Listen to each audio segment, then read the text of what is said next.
There we have the agenda. Can I check then, Secretary, the meeting is open as we decorate.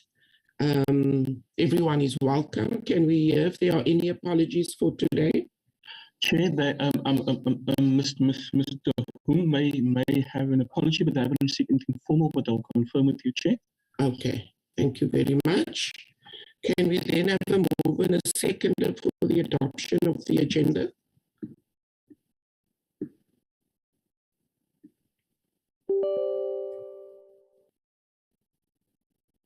Members? Mr. Mbuyani, Chair.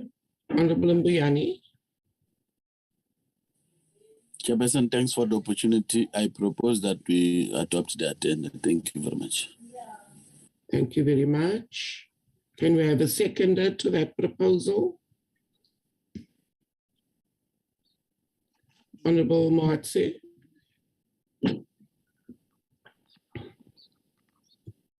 Chairperson, thank you very much. I move for adoption of the agenda. Thank you very much. I will just proceed to read a fairly long procedural note, members. I think it is, because we have new members, I think it is important that we go through everything that I have on my opening remarks discussing the remitted bills, so that it sets the scene for the work that we are supposed to do today. So the purpose of our meeting today is to formally consider the remitted bills, namely the Copyright Amendment Bill and the Performers Protection Amendment Bill. The President referred both bills back to the National Assembly for reconsideration in terms of Section 79(1) of the Constitution. In terms of the joint rules of Section 79(1) referrals, Joint Rule 203(2)A prescribes that the committee must confine itself to the President's reservations. This means that the committee may not consider aspects of the bill that are not directly connected to the reservations of the President. After the last call for submissions, the committee, after inputs from the DTIC and Advocate van der Merwe on the submissions received from stakeholders, deliberated on and considered the inputs received from the public. The DTIC and Advocate van der Merwe also submitted proposed amendments for consideration. After each deliberation and input received from the DTIC and Advocate van der Merwe, members were requested to take the draft amendments to the respective caucuses for input and to develop a party position in this regard. The committee will proceed to consider the Copyright Amendment Bill first, followed by the Performers Protection Amendment Bill.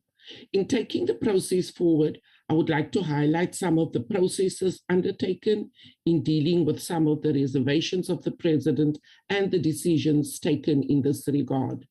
With regard to the President's reservations related to the tagging of both bills, the committee concluded that it supported that the President's view that the bill should be tagged as Section 76.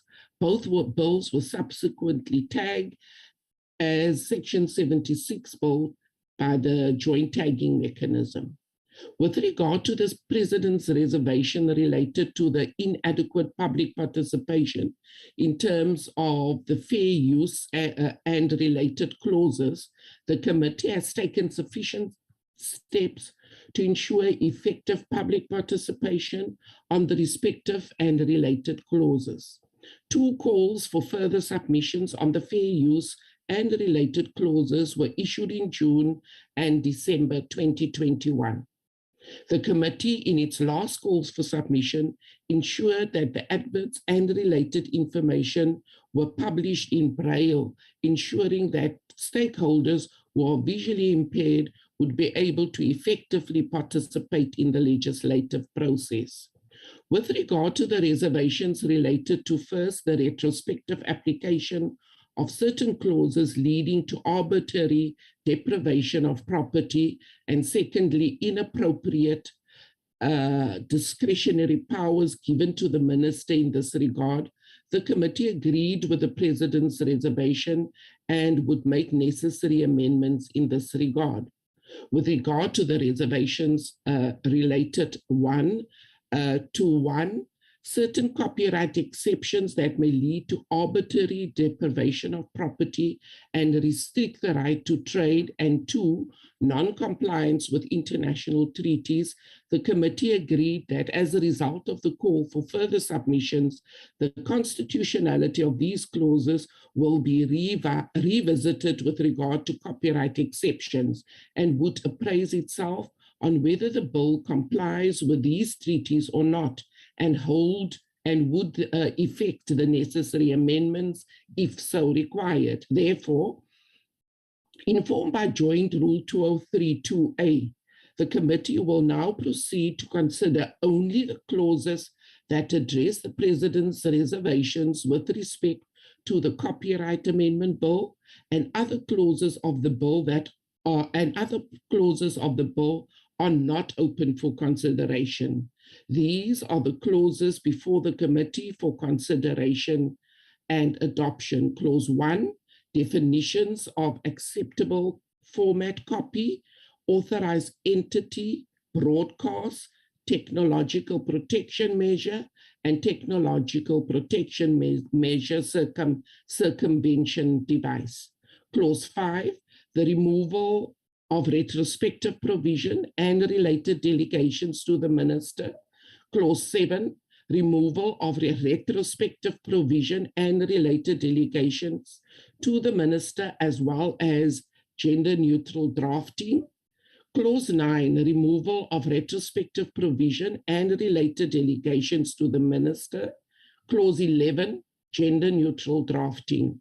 New clause, amendments of 11A and 11B on rights in respective and published editions of and computer programs to allow for digital works.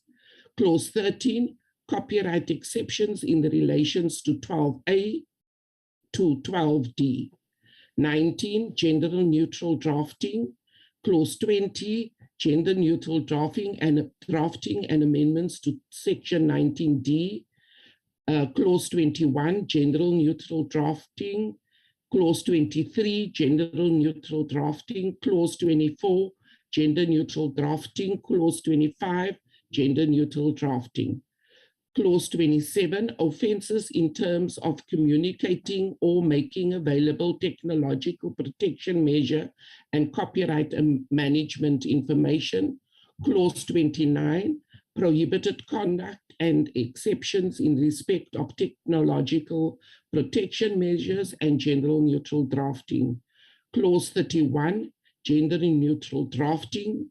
Clause 33, Section 39(2), regarding regulations in respect of recognizing entities in terms of persons with a disability and correction of a cross-reference. Clause 35, gender neutral drafting. Secondly, we will deal with the formal consideration of the Performers Protection Amendment Bill. The committee will now proceed to consider the Performers Protection Amendment Bill as it relates to the President's reservations. With regard to the President's reservations related to the tagging of the bill, the committee concluded that it supported the President's view that the bill should be tagged as Section 76. The bill was subsequently tagged as the Section 76 bill by the joint tagging mechanism. With regard to the President's reservation related to the non-compliance with international treaties, the committee concluded that it would appraise itself on whether the bill complies with these treaties or not, and would effect the necessary amendments if so required. Therefore, informed by Joint Rule 2032A with respect to the Performers Protection Amendment Bill, for formal considerations are the following clauses only. Clause 2, gender neutral drafting. Clause 3, remuneration in terms of performers in relation to audiovisual works. Recording in progress. Recordings, as well as gender neutral drafting. Clause 4, gender neutral drafting, Clause 5, gender neutral drafting, and Clause 6, correcting a typographical error. So though that very long introduction to our work of the committee for today, I will now hand over to Advocate van der Merwe, who will, I think, take us through everything that I've outlined here. Thank you very much. Thank you, Chairperson, and good morning to the members. Chair, just before we start, if I may just show something to the members. When we worked through the bills, I think you'll be able to see my whole screen now. I'm just going to switch my video off here. Just to point out to members that in Clause 9, there were some consequential amendments that we haven't pointed out to members before. Number 1 was an incorrect reference to subsection 4 when it should have been 3. And then because we deleted subsection 5, which deals with the retrospectivity issues and the delegations to members, the subsequent references to subsections then had to change as well.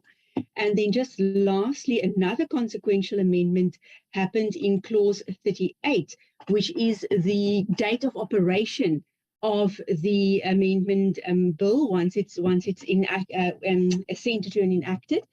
And subsection 2 there referred to these retrospective clauses. So of course, if they are deleted, then we do not need a special date of operation for them. So that is just what this amendment here is. Then, Chair, I'm going to go to Clause 1 on copyright. So just to make sure that members and you are aware of what's on my screen, this is the C list, so the list of amendments, and this is the D bill that shows how the amendments are captured. So I will go to Clause 1, and then I will show members where that is captured in the bill. And then I think if Andre could just assist in respect of the voting process. Chair, if I may, Chair? Yes. Yes, you may. Chair, Ms. Advocate van der Merwe has indicated those retrospective clauses and the impact of that decision, Chair, in terms of the C list. Chair, now before, as you indicated before, the committee is the clauses that committee needs to vote on. So Advocate van der Merwe will indicate which clause it is, and the committee can then proceed with voting or move for the adoption of it, and we can complete the process as such, Chair. So when a particular clause 1 is up, and with regard to, for example, Clause 1 on accessible format copying, the committee needs to move for adoption of that, and then we'll continue the process until the completion of that. Chair, we have two hands, Mr. Thing and Dr. Chwaku. Chair, thanks. Thank you very much. Honourable Thing. Thank you, Chair. Chair, just before we continue, in the introduction that you made, fairly lengthy introduction, as you said, I thought I heard you saying that the concerns raised by the President, whether it's with regards to tagging or public participation, the retrospectivity, and amongst other things, I thought I heard you saying that the committee needs to contain itself to those particular concerns only. I raised this, I think, in one of our previous meetings, because I think that as we've been going through the draft bill, we've had to go from what the advice that we've been given by legal beyond the concerns raised by the President. And we were informed that based on legal advice that it is okay for us to actually go beyond those particular concerns. So I just wanted to know whether the legal advice that we've been given from Advocate van der Merwe, whether that is the case, based on what I thought I heard you read at the inception of this meeting. Thank you, Chair. Thank you. I think let's take Honourable Dr. Chwaku at the same time, before we give to the advocate to respond? Dr. Tswaku? No, thank you very much, Chair.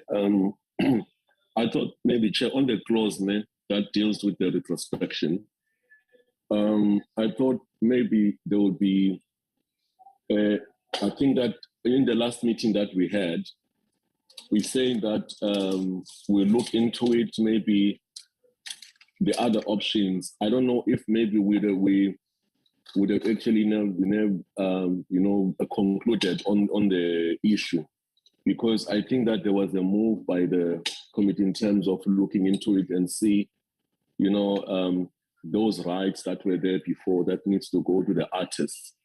I don't know about where are we in terms of that, in terms of that law. Have we, done the redrafting, or we leave it as it is so it's getting removed or something like that? Because I thought that maybe we were able to debate in terms of how we're going to be handling the issue of the rights of those who have lost them and they've been taken by the Martin and the national company. I might be wrong. And also, I think as we're going through these, the clause itself, as you have outlined into your lengthy remarks, we must be appraised in terms of what does it contain again, what is it, and then then we can we can actually proceed. Thank you very much. Thank you very much, Dr. Tswaku. I think there was a member of the Economic Freedom Fighters, Honorable Yaku, that was part of the processes to date, because you've joined us towards the end of our processes. And I would have thought there would have been a handover from the previous member of the EFF to you, because there are clauses that the committee has deliberated and decided on. Can I just ask Advocate van der Merwe just to deal with those two questions? Over to you, Advocate. Yes, Chair. Firstly, in respect of Mr. Thring's question, in fact, may I just make it very clear to the committee, we are not going broader than the President's reservations. But what we must distinguish, and I think this is maybe where the misunderstanding came in, is that there is substantive reservations, and those would be limited to specific clauses. So in other words, if the specifically clauses 5, 7, and 9, for instance, were substantive concerns raised by the President, and with those substantive clauses, you cannot then address another clause. You are limited to 5, 7, and 9 in this instance. But then the other concerns that the President raised were procedural in nature. So that opened the bill up a little bit more. We had to still be very cautious, and all of the amendments that were effected, in fact, one of the presentations I linked each amendment that was proposed to a reservation of the President, and specifically in respect of public participation and in respect of compliance with international treaties. So the amendments that are not substantive, so that deals with clauses that weren't specifically mentioned in the letter from the President, those are all either linked to a procedural issue in respect of public participation, or a procedural issue in respect of the compliance with international treaties. So we are not going broader. It is simply that more clauses were opened up than what is mentioned in the President's letter because of the procedural concerns expressed. So the process today is now the committee has considered all of those concerns raised by the President and has given effect to trying to fix those concerns. And what the committee thus has to do is the decision that the committee is going to take today is one of the options that is allowed under Section 79, which is, in terms of Section 79(1), apologies, is to adopt an amended bill and report back to the House on that amended bill. So because we are so restricted, the committee will only vote on amendments to the actual bills. And that is then where the restriction comes in. So the list that the chair referred to earlier this morning, that is every single amendment, every clause that is affected by an amendment. And that will either be related to a substantive concern the president raised or a procedural concern that the president raised. So we are definitely still within those limits.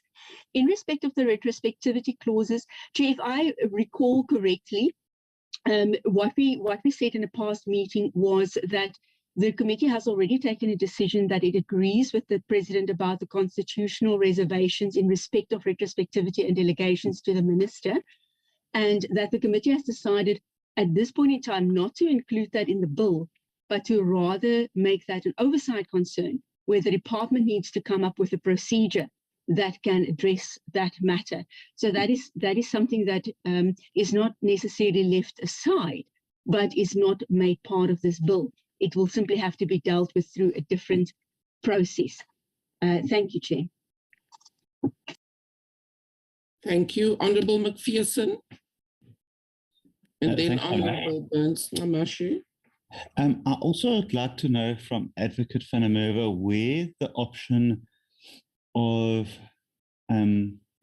rejecting the bill in its entirety sits, because that is one of the options that was put to us.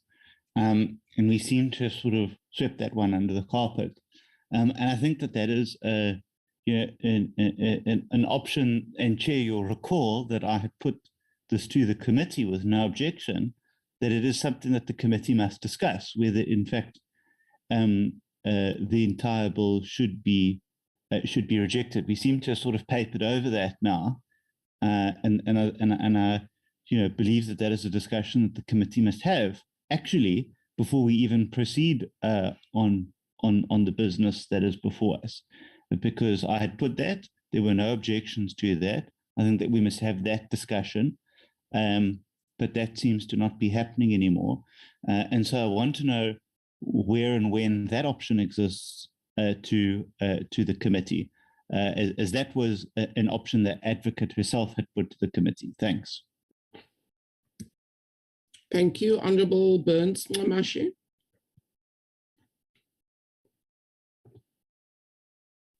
Yeah, thank you very much, Honourable Chair and Honourable members.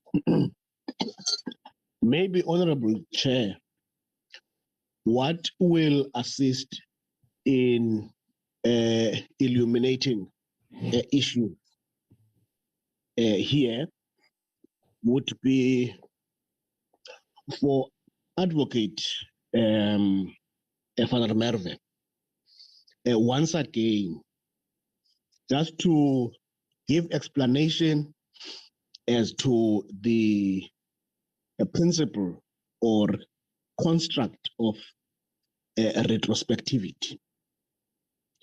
Because from my understanding is that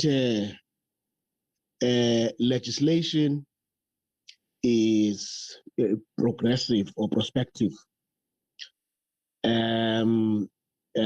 rather than being retrospective. It may be retrospective to the extent that it will not impair the content of what has been enacted. So to the extent that we need to just be in the same wavelength in terms of appreciating those established doctrines and or principles. Can she share some light? And also, remember, this has now been tagged as a Section 76 bill. So what it means is that it will be referred to the NCOP, and the NCOP will consider it in terms of its own processes. And some of the issues that we may salivate to consider, which ordinarily have been have not been considered until the president expressed his reservations in terms of Section 79. My assumption is that the NCOP processes will probably deal with those issues. So as a committee, we have to confine ourselves to those issues and areas that are directed in terms of the rules. And the rule, as was clearly articulated by the chairperson, limits us to dealing with those reservations that have been referred by the president, irrespective of the appetite we may have to extend and or expand our mandate as a committee. Thank you, Chair. Thank you, Honorable Burns. Namashe. Honorable Dr. Twaku.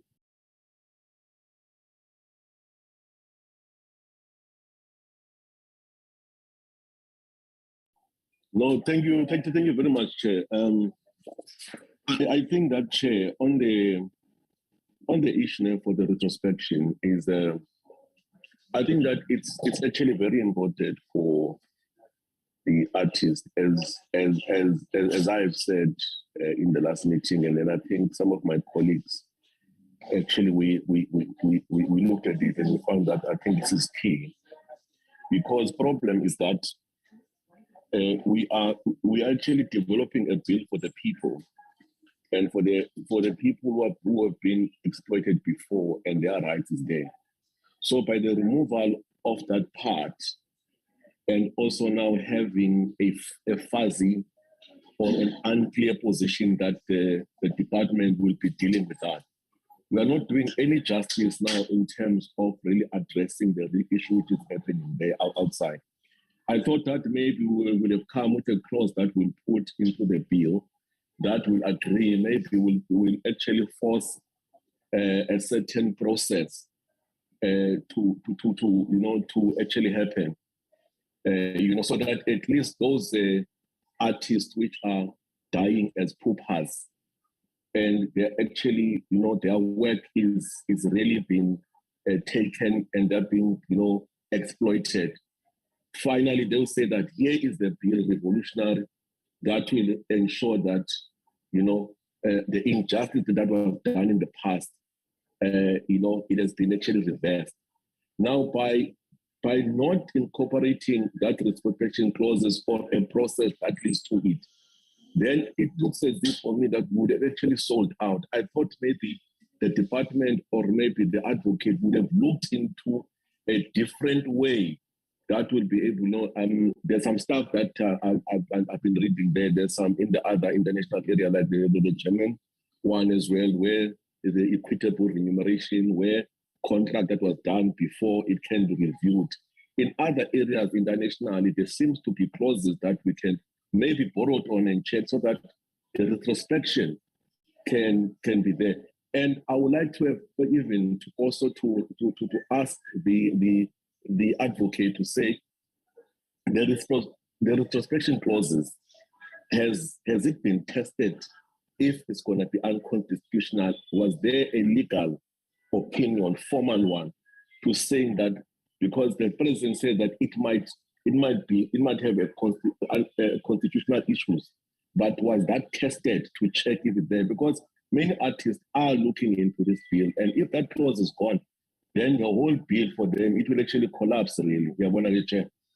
I don't know, Chair. So, and I don't want to put something like maybe it will be considered there in the NCOP, maybe it will be, we leave it to be responsible of the department. Then we're not taking any action as the lawmakers to reverse the injustices that was there before. So I will really appeal to the thing you said, to the committee and to my colleagues. Let's look into this issue, and let's not when I chair we rush and then we bulldoze and then we just get it there. We need to really think about it very carefully. Thank you very much, my chair. Thank you very much, Dr. Tswaku. Honorable Mulder. Thank you, Honorable Chair. I'll be short.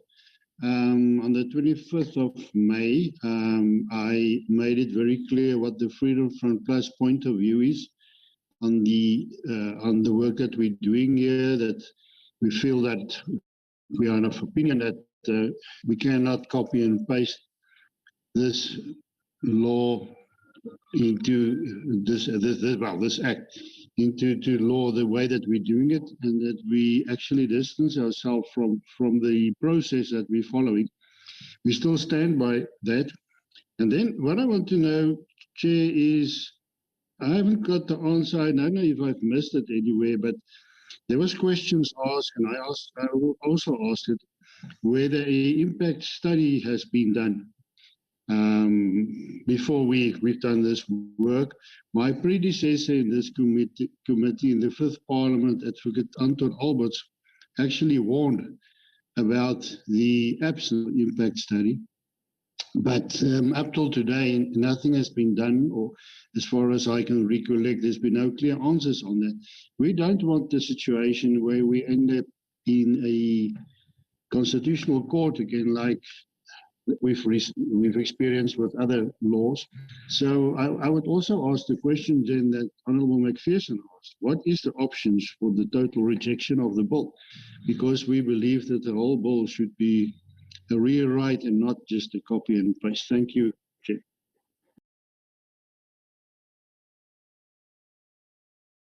Thank you. Honourable McPherson, do you have another question? Yes, sorry. And thanks for allowing me, Chair. Thank you very much. I do appreciate it. And I just, as a side note, I just want to agree entirely with what Dr. Tswaku has just said.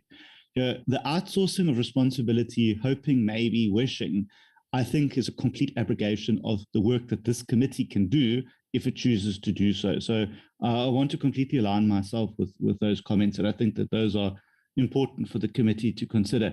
However, I want to come back, Chair, to also something that you have previously mentioned to the committee, that you've received a number of letters, inputs, correspondence from bodies, associations, individuals, etc. And you had committed to the committee that, in fact, you would bring those to the attention of the committee, table them to the committee. Those have not been done as yet. And I think that is concerning, because this committee is not privy to that correspondence that may have come directly to the chair of the committee, that may be able to inform our thinking. And I think that that's something that is very crucial to allow us to understand what some of those direct submissions have been to your office. So I would also ask that all of that correspondence is made available to the committee in its entirety, so that we may deliberate on that. Thank you, Chair. Thank you. Honourable Burns Ngamashe.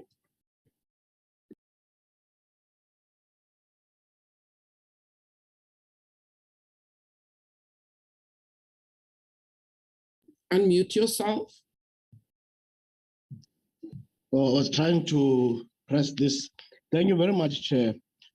Chair, I think there's a question I really asked Advocate Van der Merwe to share some light on. And the reason for that, Chair, is for of us to probably get a clear guidance. And I'm raising this, Chair, with all humility, because remember, Chair,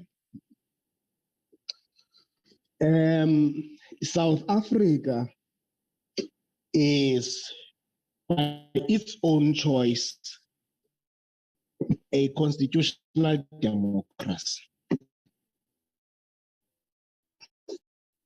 And this institution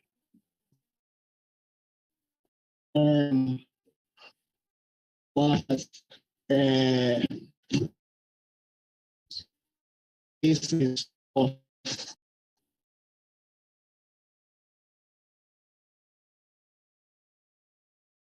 I don't know if it's your connectivity or mine, Honorable Burns. We can't hear you. Universally accepted fundamental rights. I'm raising this, Chair, so that we also have a full appreciation of our constitutional and statutory construct. Yes, as Parliament, we can consider passing a legislation, but experience has shown that some of the legislations we have passed, probably emotionally so, the Constitutional Court has arrived at a conclusion that although we may have met the thresholds, but the legislation itself is unconstitutional. It doesn't mean because it is passed by Parliament, it is constitutional. It has to be within the limits of what is provided for by the Constitution of the Republic. That's why I was just asking Advocate van der Merwe to share light on the legality, construct, and or doctrine of retrospectivity, so that whatever engagement we take forward, it is informed by what is existing in terms of our legal construct, including international law. Because the fact of the matter is that if retrospectivity is something that is not permissible in terms of our legal construct, it would mean the committee here debating that and arriving at a conclusion is actually acting ultra vires. So these are these are important issues. I thought Advocate van der Merwe will share the light so that as we proceed with the discussion, we proceed with the discussion within the acceptable statutory framework. So that's what I really requested, Chair. Without saying, without underscoring the importance of the issue. In fact, what is being advocated here is what the ANC has always been saying. Hence, the principle of transformation, redress, and all of that. Redress and transformation is exactly about that. So that's what I wanted to put across, Chair. Okay. Thank you very much. Okay, thank you. Honorable Buyani. Chairperson, thank you very much. Chair, I think the matters that most honorable members raised here, the matters were dealt with at length on retrospectivity, and the committee resolved on it. And the advocate has just clarified that matter now. For us, we need to move on because this matter will be open for deliberation and submission at an NCOP level. For us now, there's no need to dilly-dallying about same question for the past 2 years. We've been dealing with the same questions. So my proposal is that let us move with the process now. Then if and only if members still want to have clarity seeking question for the past 2 years, they will deal with those matters at an NCOP level. Because now these issues of retrospectivity, we're told initially that it's unconstitutional. We cannot reverse what we have done, but what we are doing, we can start now moving forward. Then if you want to reverse and pay back the money that is owed, it's unconditional, Chair. I think for now, let us move and look forward in terms of what is it that can be done moving forward, Chair. That would be my proposal. Thank you. Thank you very much, Honorable Mbuyane. Advocate, so for me, I've highlighted the issue that's raised by Honorable McPherson about the rejection of the bill, and Honorable Dr. Tswaku on whether there was a legal opinion on retrospectivity, and then Honorable Mulder on the impact study. I think the impact study was answered in the last, in one of our previous deliberations by the department. But if we can just, in summary, because the last speaker now has said, let those things have been dealt with, let us proceed. Honorable McPherson, your hand again. Yes, I want everybody to feel that they've raised the issues before we proceed. No, thank you. And it's very important, and it's the correct way to chair something as important as this. So thank you, Chair. And I'm glad that you've put that to Advocate. But I just need to insist from yourself on the letters tabled to your office and whether they're going to be provided to the committee. I just need to get a clear steer on that from yourself, please, Chair. Thanks. Okay. The letters, I think we can, as a secretariat, we can ask them to put all those letters together, and we can circulate it to the members, but inputs in those letters have been taken into our deliberations. We took it as a continuation of the public submissions. Advocate? Thank you, Chairperson. If I may speak first to the joint rule and what the committees can do. So here we are dealing with the assembly procedure in respect of a bills referred back by the President. This is the joint rules, the 7th edition. And joint rule 203 indicates what it is that a committee must do. So here we can see clearly, committee must consider and confine itself to the President's reservations. And then here is the requirement, must report to the Assembly on the President's reservations. Now, when we look at C, we then have to look at paragraph 3, which gives an indication what can go into that report. And here are the 3 options. The first option, if the committee agrees, of course, if the committee disagrees, it simply reports to the Assembly on the President's reservations in terms of sub 2C. But if the committee agrees with the reservations, the committee must do one of 3 things. Recommend how procedural defect can be corrected if it relates to a procedural matter. This the committee has already done with an interim report, and it indicated that it will do public participation. So that has been done. So the committee must now look at B or C.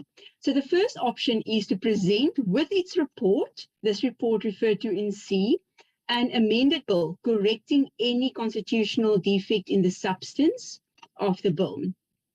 And then, so this is the one option, to report and submit an amended bill correcting constitutional defects in the substance of the bill. And C is then the other option, where we have an or. Recommend that the Assembly rescind its decision to pass the bill and rejects it. And when will the committee do so? If it regards the bill as being procedurally or substantively so defective that it cannot be corrected. So, Chair, this is what the joint rules allow the committee to do in respect of a Section 79. So this is something that the committee can probably take a decision on before it starts.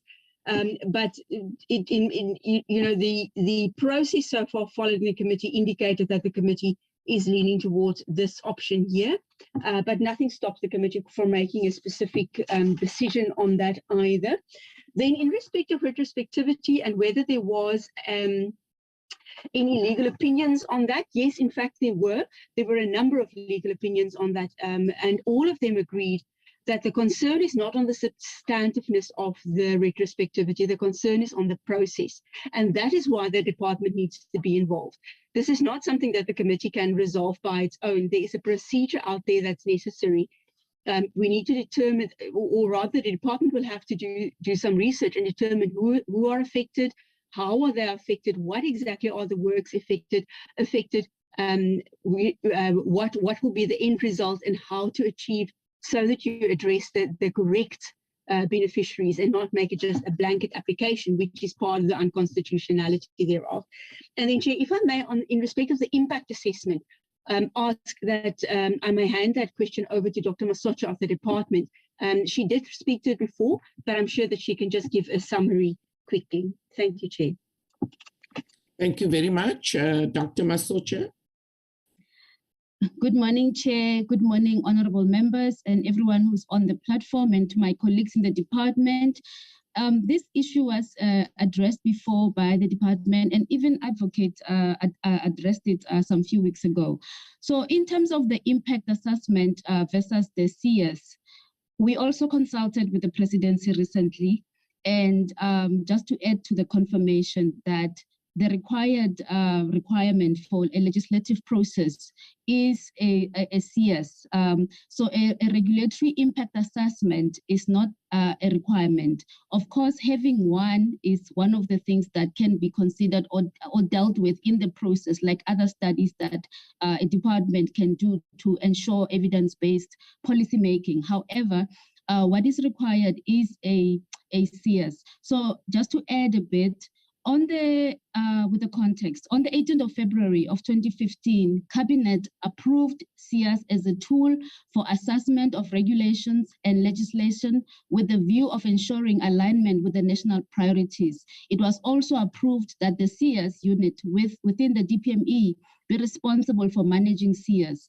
So this the CS was approved by Cabinet as a tool that will be used in a legislative development process. And there was a letter that was sent to DGs in 2015, February, to instruct departments to start using CS in the legislative development process. So just to give a context from the letter itself, I will read a paragraph that that indicates that what the departments must do with this CS. So as part of that letter, it says that departments are requested to apply CS when developing policies, regulations, and legislations that are linked to the national priorities with effect from the 1st of July 2015.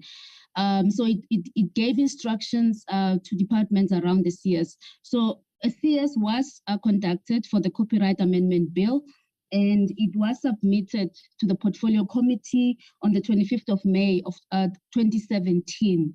So as far as we are concerned from our side, we have complied with the requirement of a socio and economic impact assessment system that is required by government from a cabinet perspective. And this has been confirmed with the presidency once more to ensure that we advise the portfolio committee accordingly.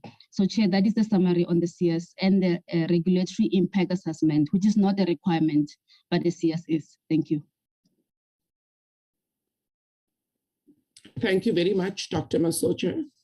I'm going to take these two hands, but then I want us to go back to the joint rules that Honorable Advocate Van der Merwe took us through, and resolve as a committee what it is that we are dealing with, 3A, 3B, or 3C, and then we will proceed. Because if we are saying we are taking 3A, if we are saying we're taking 3B, it takes other things off the table. So I think that is our next step that will assist us to proceed as the committee. But let me take these two hands. Dr. Tswaku.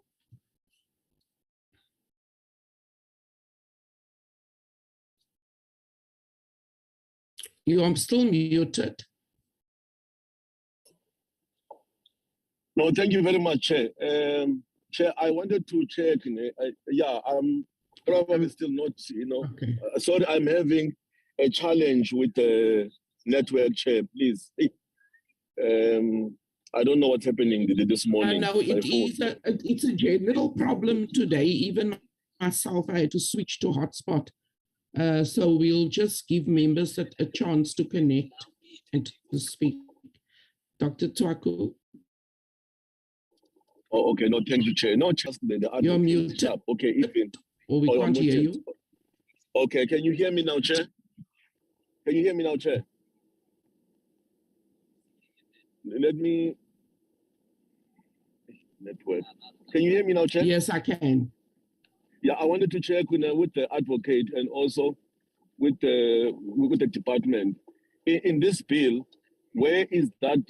How will that now be captured in terms of saying that? Yes, we can hear you. Yeah, how will it be captured, the restriction that it will be handled by the department through a process? Because it does not say anything. Where in the bill will it actually say that? I hope I'm actually captured, Chair. Yeah.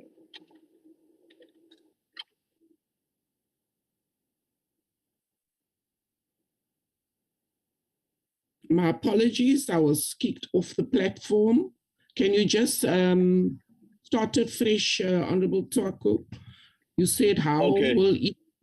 Yeah. Yeah, how will the bill be captured? How will this thing of the retrospection be captured then in a bill to say that this is how the department will handle it in terms of checking those people and ensure that those reparations or the retrospection actually happens?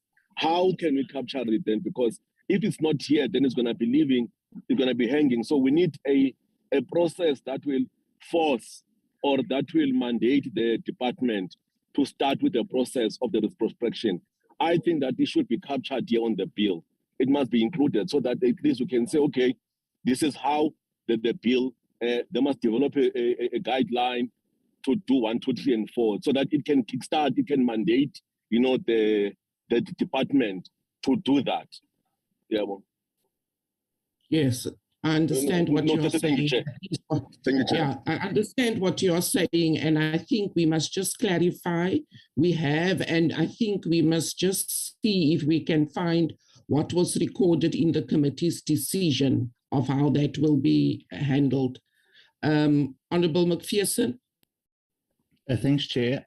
So I partly agree with you in your assessment that we need to have a discussion in terms of 3A, B, and C of the joint rules. That is the correct thing to do. What I slightly differ with you on is agreement that the committee had, where there was no objection, that we would have that discussion as a separate committee meeting that would be actually an agenda item for a discussion, that we could have a full and prepared discussion for it to fully put all of the facts on the table to inform those positions that we may have. To simply have that as now, I think would be an injustice to what is, quite frankly, essentially the most important discussion regarding this bill. And just to have it sort of as a sort of an attachment to this where we are today, I don't think that is right.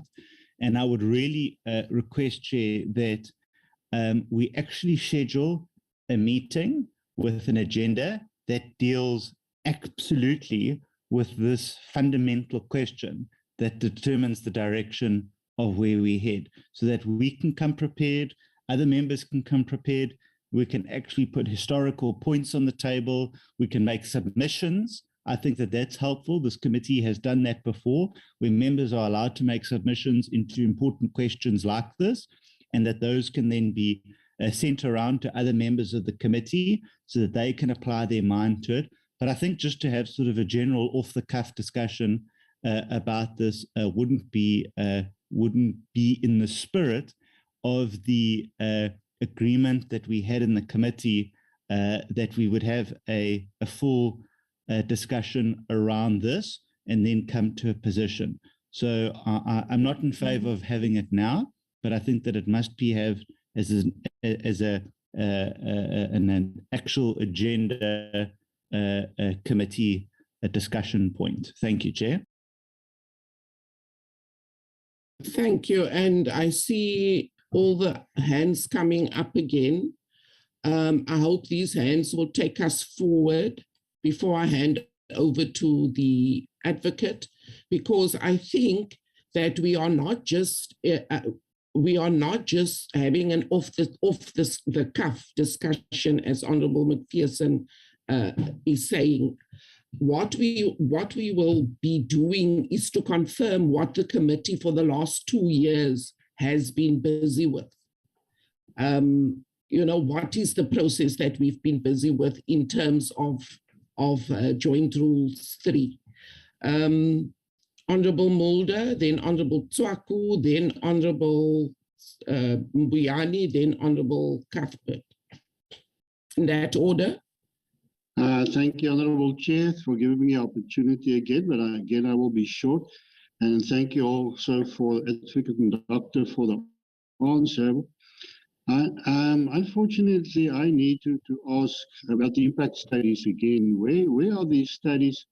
Is it possible that they could be circulated to the committee so that we could assess the impact of what we're discussing? And so what I want to ask is whether these impact studies that the doctor referred to could be circulated. And I would also like to support the suggestion or the type of suggestion that Honourable McPherson just made, that we shouldn't rush into the situation to get it through, because there are indeed outstanding issues that we need to address. Thank you, Chair. Thank you. Honourable Dr. Tswaku.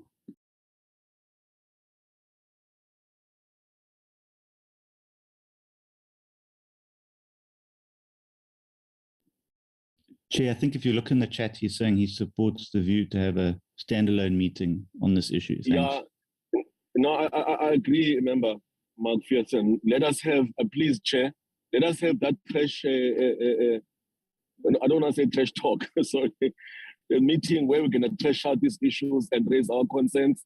When we are defeated there, we're defeated, it's fine. So that we can satisfy ourselves.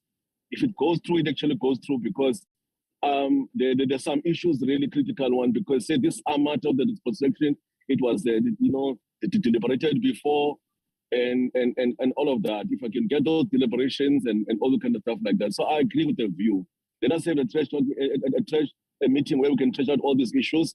The next meeting, no discussion. We are voting. Yes, no, yes, no, yes, no, it's done. Only one meeting. It can be this week. It can be this week, and then we can even schedule over the weekend, something like that, if you want to rush it. Just at least to get aligned and ensure that what we are taking, we are clear. So thank you very much. Yeah, okay.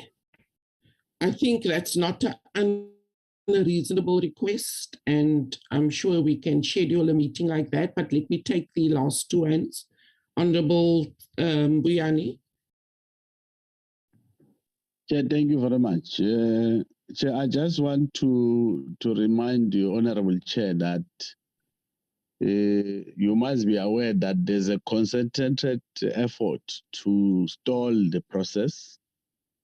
And as much as we will agree in the House to say whatever date that we might agree to, but you must take into account that there's a concerted effort that the other members, they want to stall the process. And I don't know whether this is the day that they wanted to stall the process, because for me, to go back and also reminded of a 2-year discussion around these matters, I don't think we will be assisting the process. The other issue that I wanted to raise, Chair, the issue of CS and all these issues. To us, we are discussing because, yes, we need to discuss as a committee. But here, we need to deal with the issues, the 6th reservation of the president. We're able to deal with those reservations, yes. If yes, then we're done. We'll continue with the process. Because now, if you want to sidekick and coming with issues, backslashing, we will continue to have challenges. And while people on the ground are suffering, people are looking for this bill to be passed so that they are able to get back and stand. But it's if we continue with delaying tactics, we are not going to assist the masses of our people. That is what I wanted just to raise, Chairperson. Thank you for the opportunity. Thank you. Are you making a proposal, Honorable Mbiani, that we proceed? Yes, Chairperson. Okay. Then there's a proposal that we proceed on the table. There's also a proposal that we have a further engagement. So can we just check procedurally? Oh, let me take the last two hands first and then we'll deliberate. But you see the hands are now growing. Okay. Committee Secretary, can I just check? There are two proposals on the table. Can we just process that first? The first proposal is that we have another meeting to deliberate on 3A, B, or C. And then there's a proposal on the table that we proceed with this meeting. Okay. For both proposals, we need a seconder chair, and then we can proceed. In terms of 3A and B and C, the committee already addressed 3A. They made the procedural, they reported to the House. So the matter before the committee would be B and C, technically.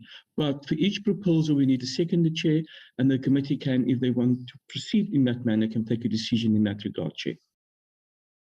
Thank you very much. Honorable Dr. Tswaku did second the proposal by Honorable McPherson. And then if we can have a seconder for the proposal by Honorable Mbiani that we proceed.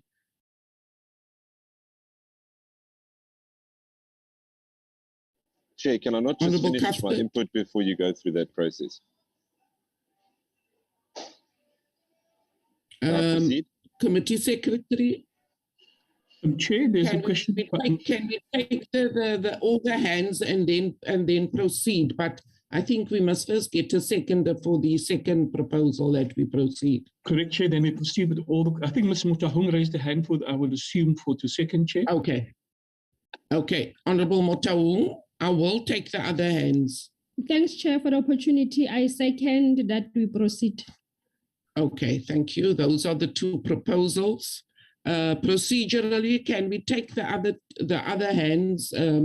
We can, Chair, because that may inform okay. the process forward, Chair. Okay. Honorable Cuthbert. Thanks very much, Chair. Chair, I think it's rather unfortunate that Honourable Mbiani is casting aspersions on other colleagues in the committee. I think that the proposal put forward by Honourable McPherson was in good faith. And I think the key point that he made was this option was opened up to us and we were not given an opportunity to discuss, how defective the bill is and whether or not it's desirable to proceed forward. And I think it would be a grave injustice if we weren't allowed the opportunity to discuss the merits of that case in a standalone meeting. And I ask the colleagues on the other side of the House to take it from where it comes and understand that we are merely ensuring that we comply with what has been put before us. And it's not an intention to stall the bill, but rather a case of us wanting to make sure that we have ticked all of the boxes and that everything is in line before we proceed, considering the multiple implications that this bill does have both economically and socially in our country. And if I may just remind the colleagues, the last time that this was rushed through, it was sent back to us by the President. So I think we do well to consider each and every avenue and ensure that it's exhausted so that we don't sit with a repeat of this. Thank you very much, Chair. Thank you. Honourable Burns Ngamashi.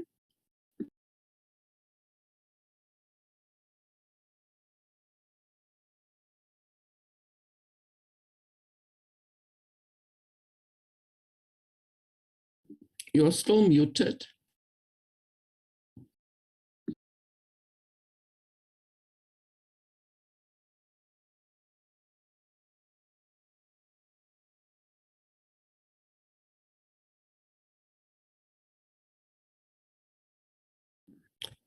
Can I just check with the secretary? Is that the network of Honorable Namashi?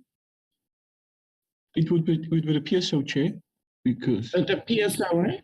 Okay, Yeah. we'll come back to him. Can we No take problem. Honorable Mr. Pearson? Thanks so much, Chair.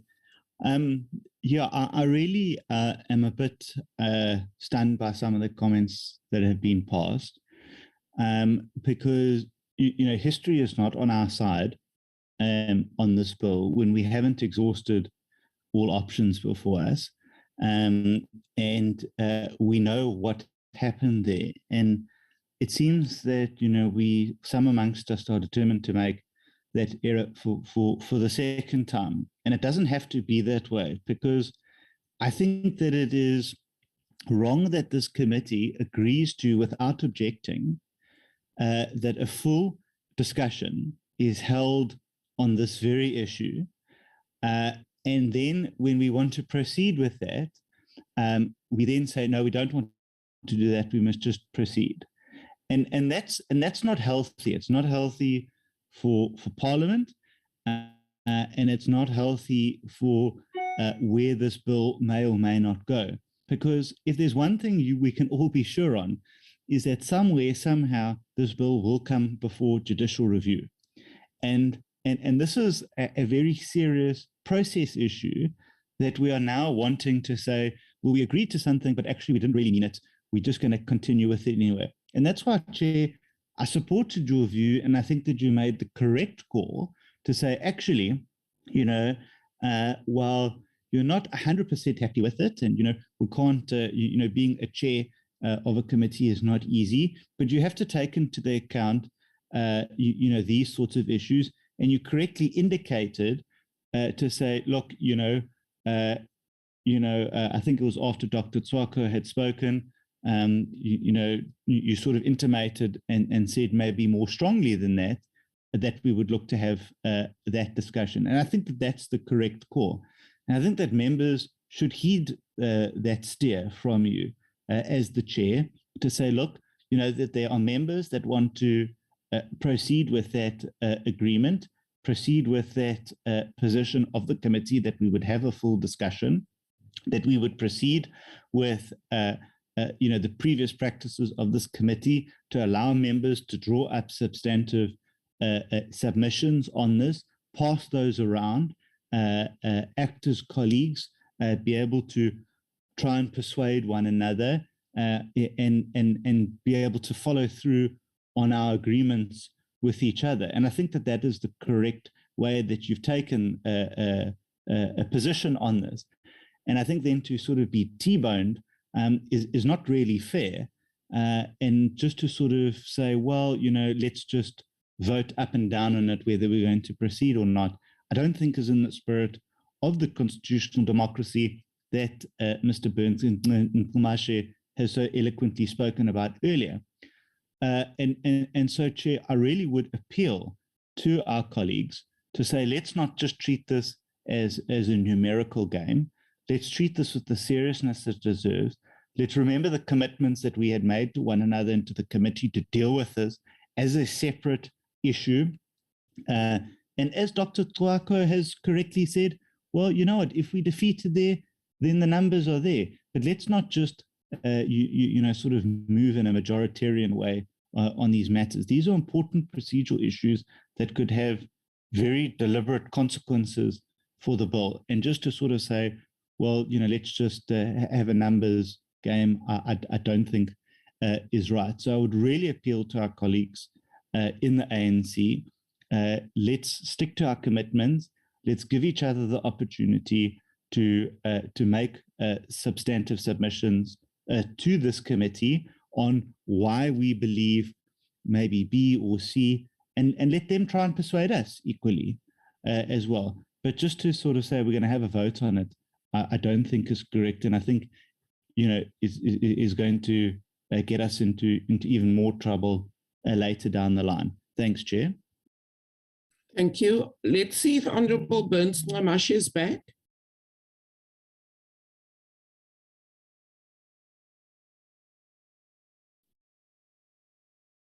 Unmute, Honorable Burns. Okay, Honorable Mulder. Thank you, Honorable Chair. I am in agreement with Honorables Tswaku and McPherson and Cuthbert. If I heard correctly, I'm not going to repeat everything that they said, but if I heard correctly, when Honorable McPherson made a proposal that we should have a separate meeting, you responded by saying that it was a reasonable request. So I would be very, it would be a very unfortunate situation if we vote now. And because a vote's not going to make the problems go away, as Honorable McPherson said, let's not make the same mistake twice, because we're going to end up most probably in a constitutional court later. And you as a chair has got the power to decide whether you will allow a meeting or not. But a forced vote now will not make the problem go away. So I would urge you, and I pledge with you, let's be responsible and do this the proper way. Thank you, Chair. Thank you, Honorable Mulder. Honorable Malamacha. Thank you very much, Chair. I just want to bring this to the House that in a democratic dispensation, it is governed, the democracy itself is governed by the principles. One of it is democratic centralism. Imagine a situation where after I joined you, I want us to go back as the another 3 years and say, I'm not covered with whatever transpired prior my arrival. I think if we can develop such attitude towards each and every bill, we'll never pass any bill, we'll never proceed. Where I am, I think Comrade Mboyane and Comrade was so progressive to say, let's finish this. This is all bills that we've time and again complaining that we sit on a bill for month and month and month. Another speaker was saying if we continue, we'll be in the trouble, as if somewhere they are going to account and those who they are going to account to, they'll put them in trouble. No, you'll tell them that thing was debated, thoroughly debated. What is it that does not convince people here? Because we have finished this thing. What is the matter now? Then we must time and again go and consult with those who were there before there so that you understand what has transpired for us to arrive at this decision. I want to propose, Comrade Chair, that for the sake of progress, let's proceed. Okay, thank you. I will not take any further hands on this matter. There are 2 proposals. It's just that we have not been able to get Honorable Burns Mamashe back. That we now have 2 proposals on the table and that we put both to the vote. Committee Secretary. Chair, the first proposal is that proposed by Mr. Mbiani that the committee proceed with the consideration of the bill, and we can then start with the voting on that first decision proposal, Chair. Sorry, Chair, just on a point of order. Yes. Chair, sorry, Chair, just on a point of order. I think this is an important point now, because my proposal, as seconded, was to have a meeting to have a discussion about which way we wanted to go, whether we wanted to enact 3B or 3C. Okay. Now, what you're essentially saying, yes, that's correct. Yes. Now, what you're essentially saying is we are going to vote on whether to enact 3B or to have another meeting, which was to have a decision as to whether we were going to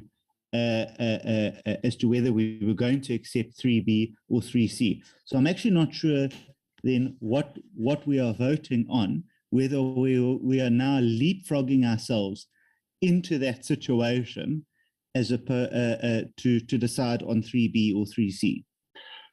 Okay, can I then just ask the secretary to clarify for us which are the 2 proposals so that the whole committee is on the same page? Thank you.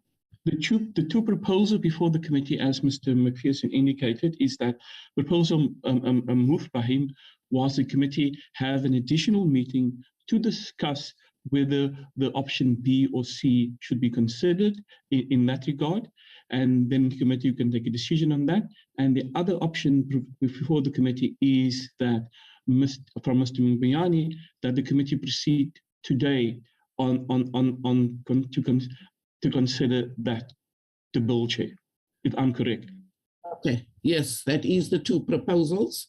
So we were in the process then of... Sorry, Chair. So on another point of order then, if I may. So you see, if we are going to proceed with the ANC's proposal, then in fact, we must then be able to then have a vote on whether we in fact want to enact 3C, because my proposal was made in good faith that a decision would be made in that meeting where everything could be ventilated.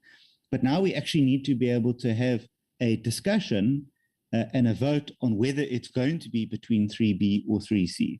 That is the crisp issue now, because by not doing that, we automatically assume that that you either support having a meeting to make that question, or you just support supporting 3B. So actually the question then should, because I don't want to be tied into a position to say that because my motion was defeated, which it sadly seems that the ANC are prepared to do, that I then automatically am assumed to have voted one way or the other. I then need to be able to put my case before the committee as to which option I support, B or C. Honourable McPherson, if we can go ahead and deal with the two proposals on the table, and then we see how we proceed. If the first option passes, then we proceed in a particular way. If the second one, we proceed in a particular way.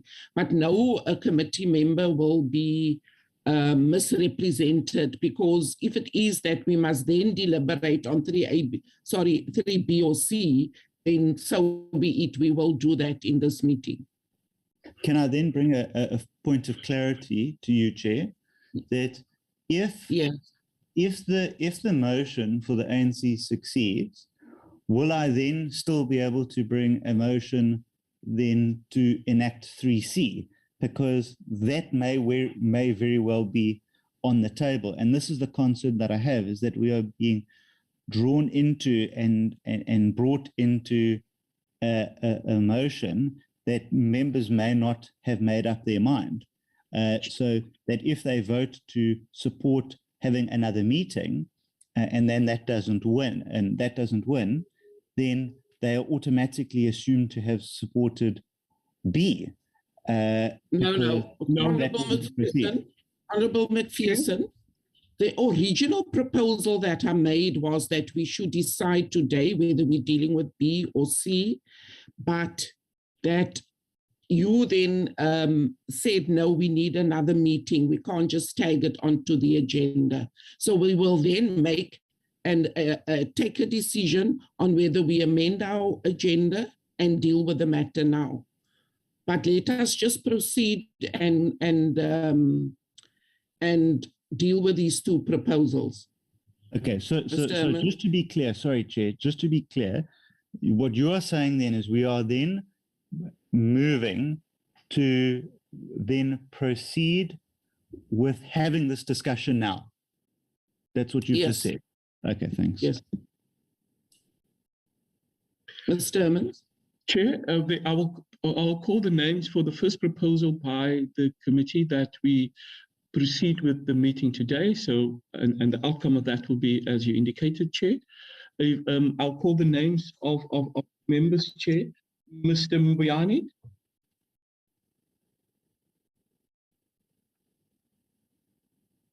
Chair, Mr. Mbayani, Chair. Yes, Secretariat, I'm available. Chair, we we are asking people to vote on the first proposal, on the proposal to proceed with the meeting. So I think people must be clear in their responses. Okay, we proceed with the meeting. Members must be clear. Chair, Mr. Thank Miani you. indicated he proceeds. Ms. Muatse. Thank you, Chairperson. Yes, we are proceeding with the meeting. Mr. Cuthbert. I vote in favor of Mr. McPherson's proposal, Chair. No, I think you must, no, let's not take it like that. We are saying that you are voting on the first proposal. So you either agree that we proceed with the meeting or not, so that we are clear, because we are still coming to the second proposal. Okay, I'm against the ANC's proposal. Okay, thank you. Mrs. Hermans? I'm for proceeding. Dr. Tswaku? Dr. Tswaku?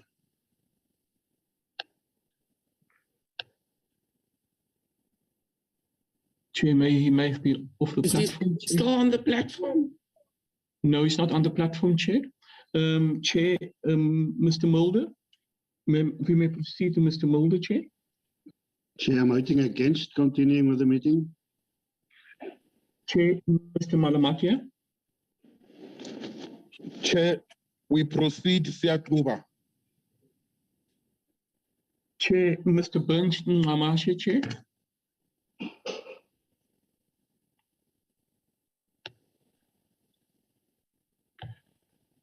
Chair, Mr. Burns Namache seems to still have his chance, Chair. Connectivity problem.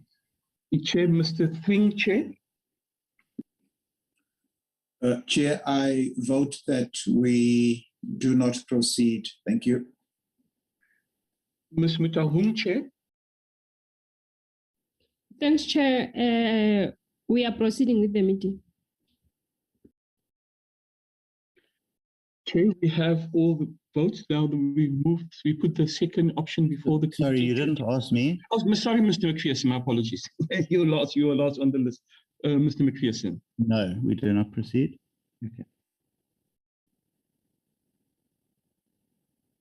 Chair, we will have the second option before the committee. I'll call that. Mr. Mbuyani.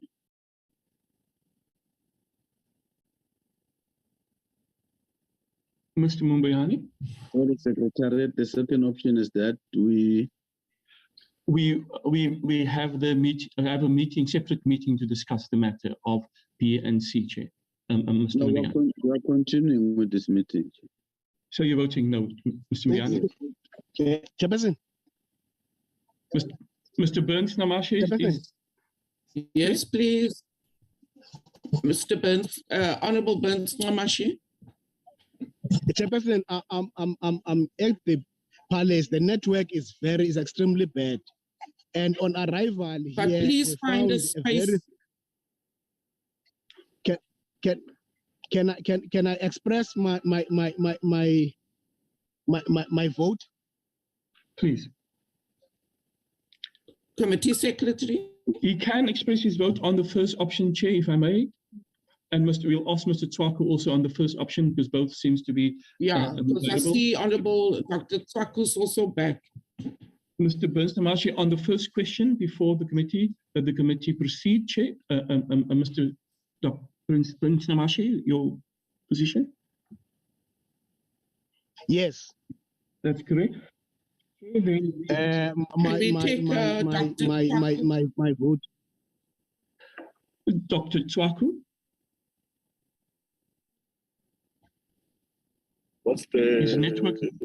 The first question is before the committee is that we proceed with considering the bill today. No, mine is that let us adjourn and have that meeting so that we can just iron out issues from this. It's just let us just to iron out all the issues, and then after that we can come back. Then we are able to say, okay, let's vote on each clause. It's not going to hurt us. No. And we don't want to solve anything. No, you must just vote, Honorable Dr. Tswaku. So you're against that proposal? I just want to be clear. You're against the proposal that we proceed. Thank you. Okay, so now, we move to the second proposal that we haven't postponed, and we haven't meet and Mr. McPherson's proposal. We have a meeting to discuss the matter. Mr. Mbiani indicated. Mr. Mbiani, let's start the process all over. Your position on that second proposal. Yeah, no, Secretariat, we are continuing with this meeting. Thank you. So it's no. No. Yes. Ms. Moatse on the second proposal. Ms. Moatse on the second proposal. Mr. Cuthbert on the second proposal. Chairperson. We can hear you, Ms. Moatse. Yes, we are continuing with this meeting. So you're voting no, if I'm correct. Mr. Cuthbert? Yeah, vote in favor of the second proposal. Mrs. Hermans? No. Dr. Tswaku? The question is, sorry, Secretary, you said, what is the question again? The question is, shall we adjourn and have a special meeting to discuss the matter? Yes, let us adjourn the meeting and then discuss the matters further. Mr. Mulder? I vote in favor of the second proposal. Chair. Mr. Malamatia? No, Secretary. Mr. Burns Namashe, Dr. Prince Burns Namashe? I vote in favor. We couldn't hear clearly, Mr. Prince Burns Namashe. Do you hear that, Andre? I'm voting in line with the ANC. Just say yes or no. Yeah, no, I have it, Chair. Mr. Thing? Okay. In favor of the recommendation. Mr. McPherson? I'm in favor. And Ms. Mutahung? No. Chair, both based on the voting on the first proposal, the majority has I don't know, for me, your reception is very poor, Andre. Can you start afresh? I'll start afresh, Chair, based on, can you hear me clearly now, Chair? Chair, on the first proposal, the majority have of one is 6-5. On the second proposal, the majority are also 6-5. So the majority vote position is that we proceed with the meeting, and then it's over to you, Chair, in terms of the options how we proceed. Thanks. Sorry, Chair, just on a point of clarity, I got 5 for the ANC. Who was the sixth one? Mr. Mutahung was the sixth one on both occasions. Okay, great.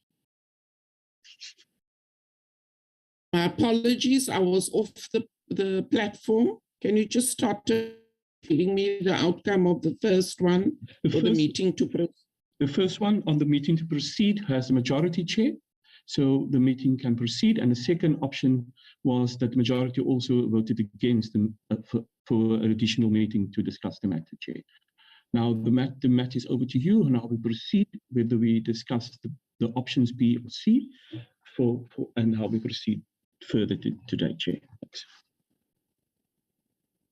Okay, thank you.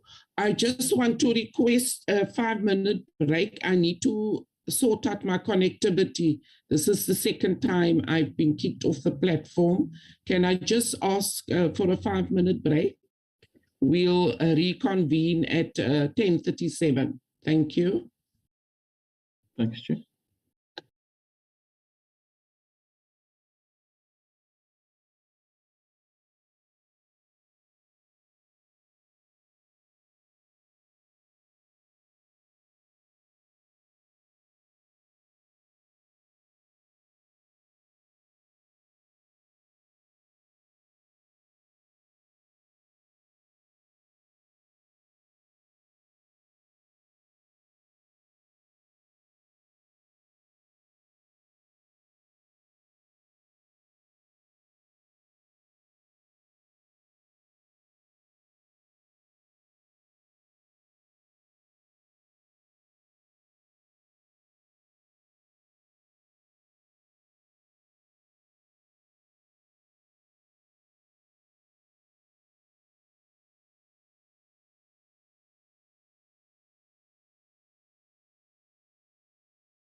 committee must do all these things, must consider, confine itself. This is what the committee has done.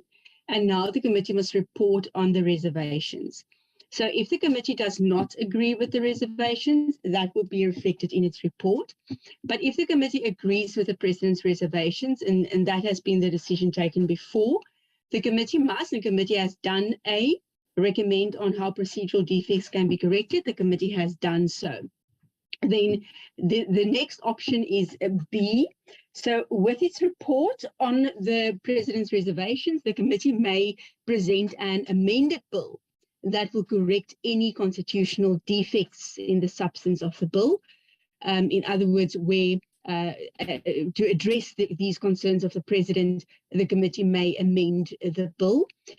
But C then comes into play if the committee is of the view that the bill is procedurally or substantively so defective that it cannot be corrected. The committee may recommend in its report that the Assembly rescind its decision to pass the bill initially and reject the bill. So, Chair, those are the options. And as stated, the committee has already reported on the procedural defect in A.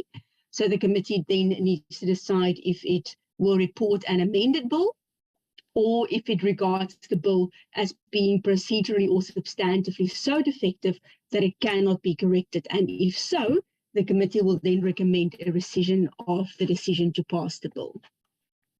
Thank you very much, Advocate van der Merwe. So I will then take hands for inputs by members, and then at the end of our discussion, we will then take a decision how to proceed as a committee.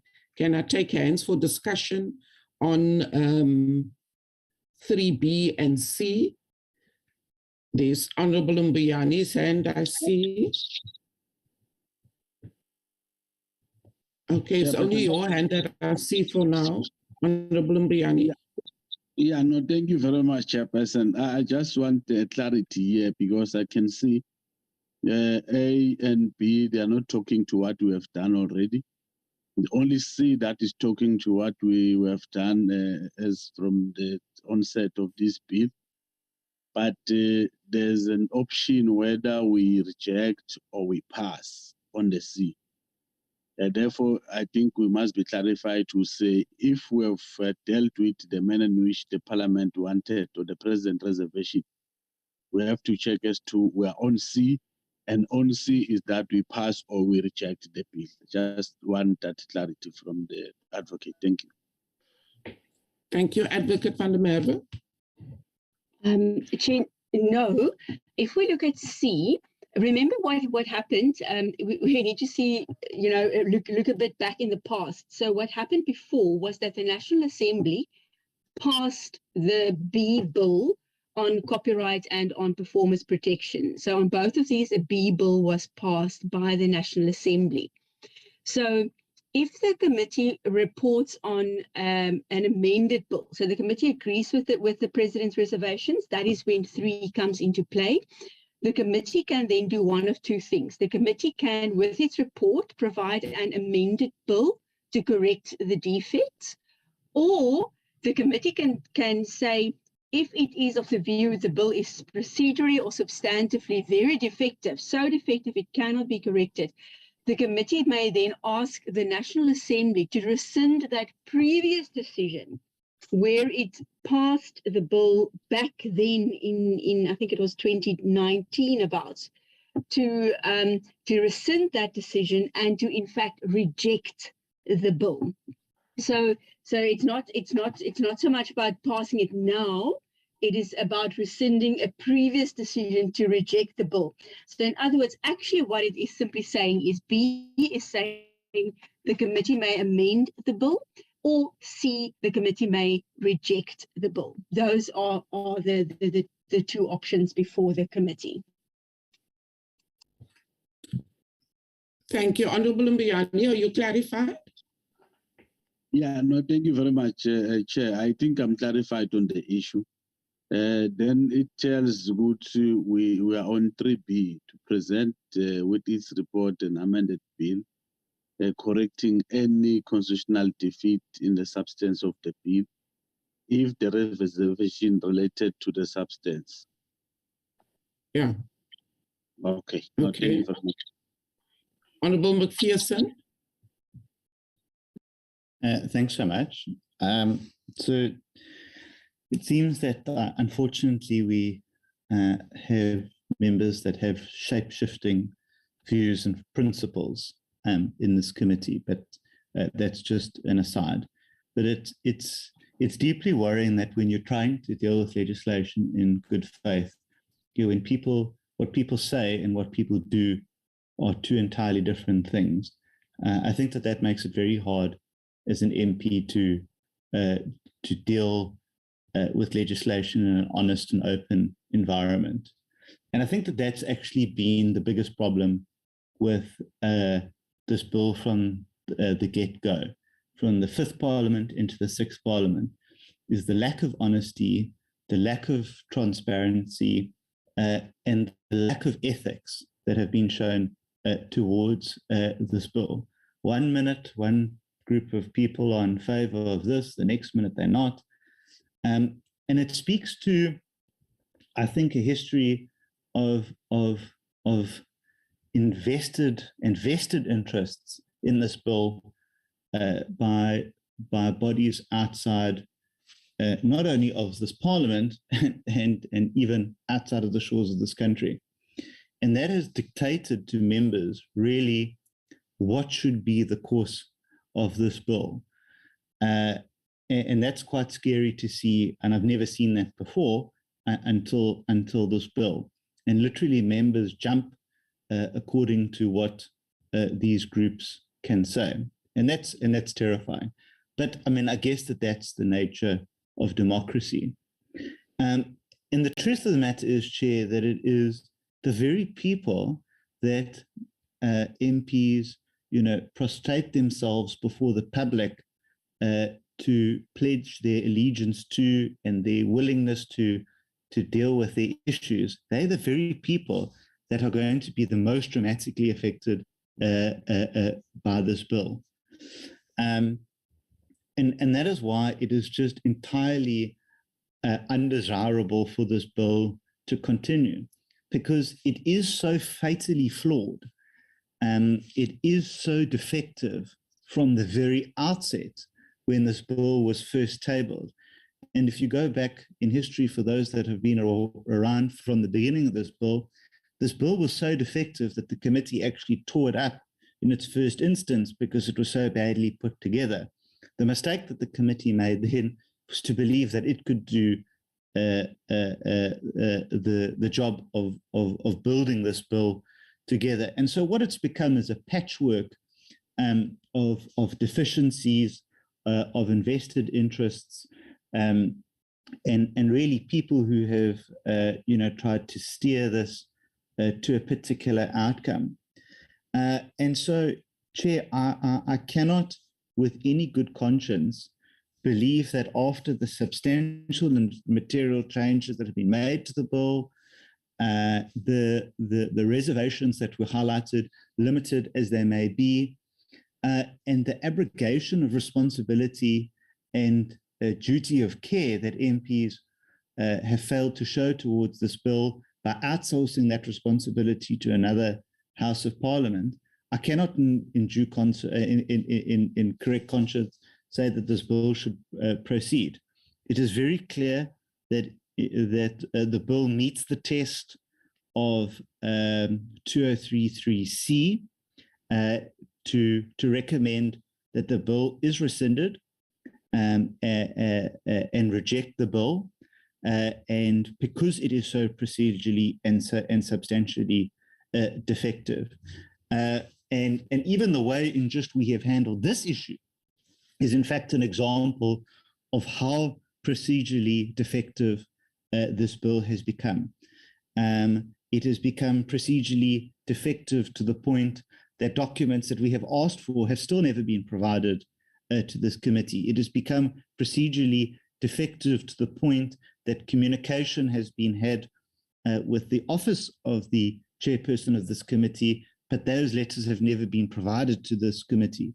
It has become so procedurally defective that even the CS in itself, and whether that process was done was in fact correct and in line with public participation. And I am certainly not going to have my name attached to a constitutional court order declaring this bill unlawful, invalid, and unconstitutional. And that's why I move that the committee invoke Section 203(3)(c) of the Joint Rules to recommend to the House that the bill is rescinded and that we reject the bill as the committee. Thank you, Chair. Thank you very much. Honorable Dr. Tswaku. No, thank you very much, my Chair. Chair, no, I just have a problem with the thing, with the network, because I'm in Limpopo. But Chair, my issue is that there are clauses that I will agree with them in this bill, but the one that is really very, very, problematic. I will also even appeal to my honorable member Nguyani, and maybe the other members of the, of the ANC, to really look into this issue, because it's an issue which is touching the lives of the artists. It's a very emotional issue. And at this point in time, I don't want to say that I'm feeling defeated, not just to be given only a time to be able to really process and get the clarity. But how is this thing going to actually happen? I consulted with you, Honorable Yonis. There was not a time that, I don't know, maybe we can even read the Hansard. There was no time that was, the option to say, let us the issue on the retrospectivity, it must be looked at and they will come back and all of that. There was no option that were available that day. There was a proposal and a current debate in terms of how this thing is going to be done. It was just removed. I just consulted with her. So for me, that point is actually a crucial point, and it's participating in terms of not addressing the injustices of the past, or even at least clarifying how will it be done, and putting it into this act, into this bill. For me, it just says we are just want to rush this bill through, without really addressing the issue there. Yes, it must go through. It must be passed because people are waiting for it. But it must be able to address the issue down there. There are people languishing. They're actually dying as paupers because of their rights being taken by the multinational companies. There are actors who have their repeats. Their repeats. You have the shows repeated, but they're not getting anything. So we need to ensure that this is actually, it's a fair bill. It's going to take care of their life because they're waiting for it. So, Chair, I want to encourage you, we need to look into this thing, and to really rush and it's really not in the spirit of this committee. Out of this committee, we are trashing out issues. We are able to listen to each other, agree to disagree, ensure that we exhaust in terms of the debate. We are saying that just 3 to 4 days to be able to look into this issue, and maybe one meeting. It can be the following day, or sorry, a day before, the day after yesterday. We look into this issue, we deliberate on it. If I'm defeated there, I'm defeated. Fine. Then we can vote now. We're just saying that we need to give a bit of time, not 2 months, 3 months, just a time to really, okay, sharp, this is what we, and also all the information that we wanted from the department and the information we wanted from the advocate. All that information be supplied to us. Okay, this is what it is, and then we can move forward, my Chair. Thank you, Honorable Mulder. Thank you, Honorable Chair. I believe that paragraph 3C actually is an opportunity, it provides opportunity for the committee to rectify a flawed act and to rectify a flawed process. We shouldn't see it as a counterproductive action. I believe that 3C, with respect, provides a way out for the committee to be responsible, and we should make use of it. So I would also propose that the National Assembly be recommended that the act be rescinded and rejected at the end, and that we should rectify this whole process to the benefit of all those who are in need of this. Thank you. Thank you. Honorable Cuthbert. Thank you very much, Chair. I believe that Honourable McPherson has provided a lengthy rationale for our decision to request that the bill is rescinded, and I second the proposal that he has put forward for it to be rescinded. Thank you, Chair. Thank you very much. Honourable Mbuyani.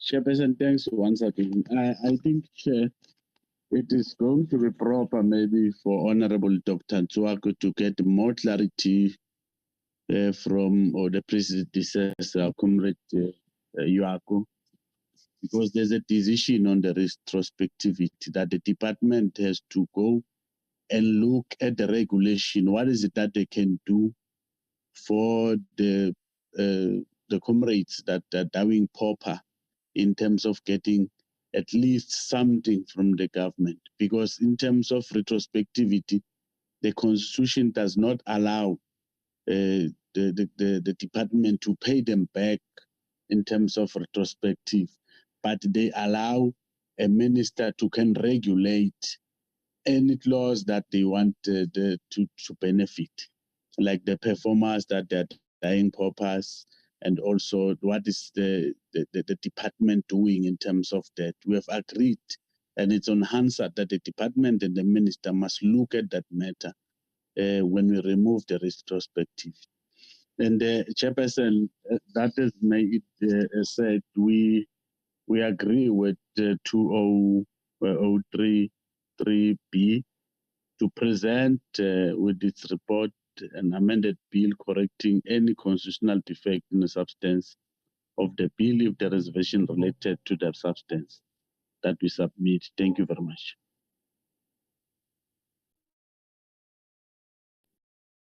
Honorable Thring.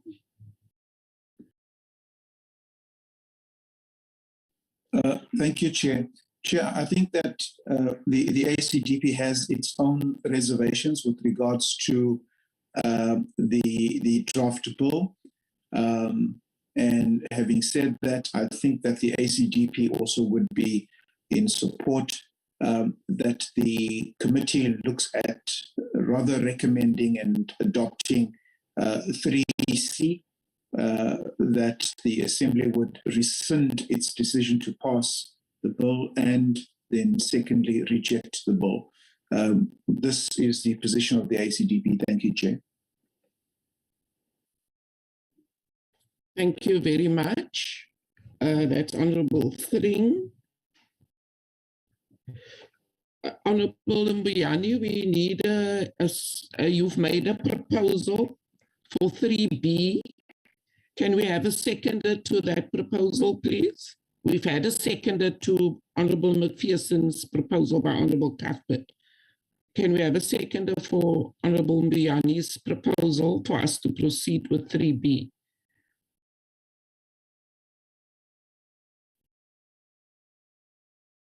Honorable Motaung. Thanks, Chair. I stand to second Honorable Mbuyani. Thank you very much. Committee Secretary, can we process these two proposals, please? Chair, thank you, Chair. We have the two proposals, one from Mr. McPherson, seconded by Mr. Cuthbert, that the committee proceed with 3C, where it recommends that the Assembly rescinds its decision to pass the bill and reject the bill. And the other option is from the African National Congress, that the committee consider 3B and present with its report an amended bill correcting any constitutional defect in the substance of the bill if the reservations relate to the substance. So we have those two options. So I'll call for the first proposal made by the Democratic Alliance through Mr. McPherson, that the committee reject recommend that the Assembly rescind its decision to pass the bill and reject the bill.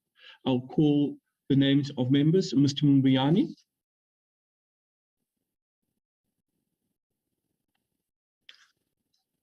Chairperson, Secretariat, I'm voting against the proposal. Ms. Muatse.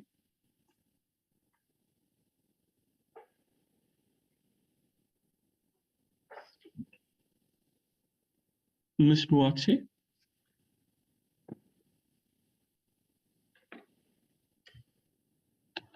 Chair will move on to Mr. Cuthbert, Chair.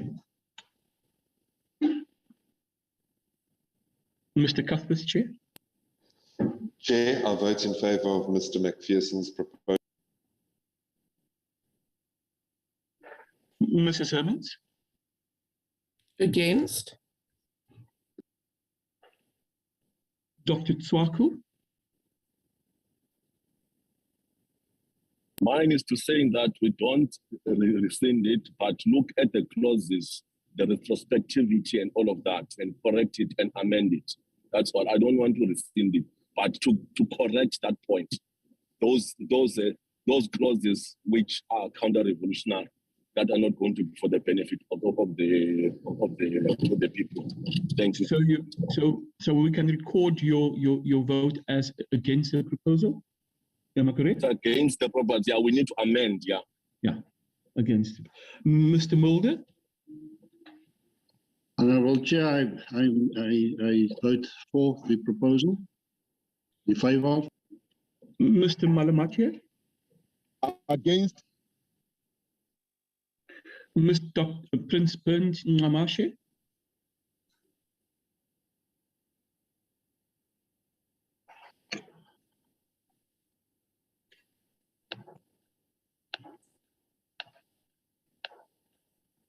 We will proceed. Mr. Three. In support. Mr. McPherson. I'm in favour of not being named by the Constitutional Court. Thank you. Ms. Matau. I'm voting against. I'm just calling on Ms. Muatse again, Chair. Yeah, let's just go back to those people who are experiencing connectivity. Ms. Muatse, Chair.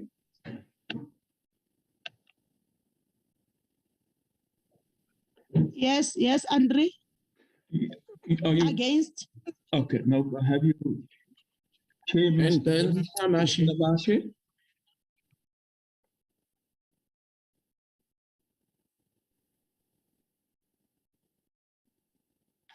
You may still experience connectivity problems, Chair. Then, Chair, we move to the second proposal by the African National Congress that the committee proceed in terms of 3B, that it presents a report and amended bill correcting any constitutional defects. I'll call the names of members. Mr. Mbiani. I vote in favour. Ms. Muatse.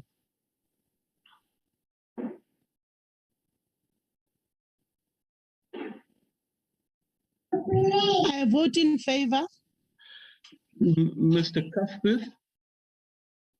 I vote against. Mrs. Hermans. I vote. Where are we now? I'm losing track. I vote. The ANC's proposal. I vote in favour. Go with your conscience, Judy. It will save you. Go with your conscience. Dr. Tswaku. And I have Honourable Burns Nyamashe on speakerphone. He's got connectivity problems. Can we record his vote that way? Chair, if we can hear him, Chair. Am I audible?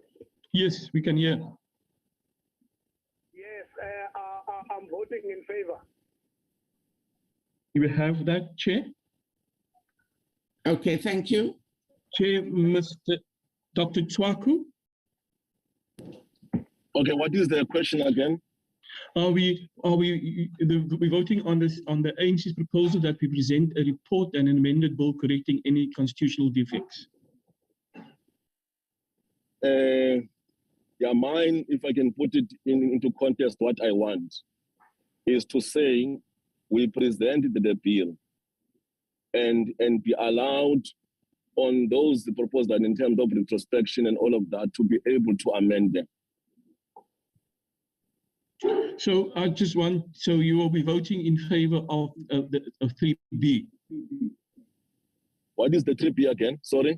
That the committee present its report and amend the bill correcting any constitutional defect and the substance of the bill.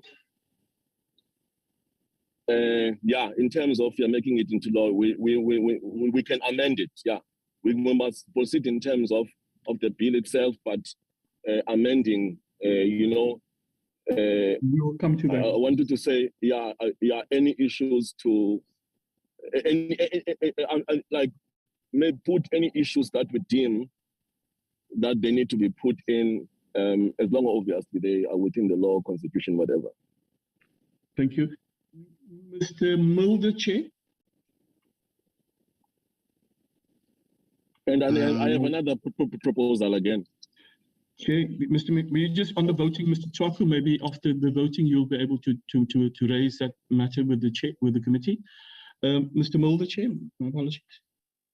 No, Chair, I vote against the correcting. I vote for the proposal of Mr. McPherson. Chair, Mr. Three.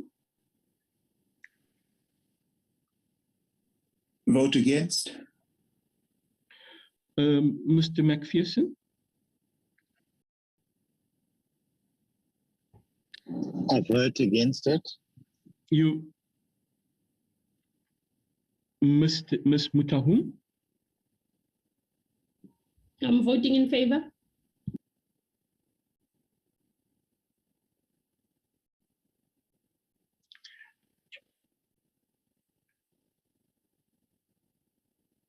I'm just checking if I'm missing Mr. Malamatia.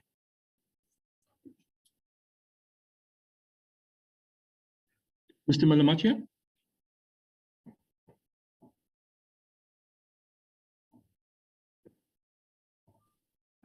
Chair, I'm not sure if Mr. Malamatia is on the platform.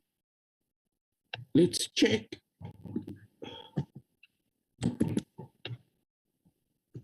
He's not on the platform.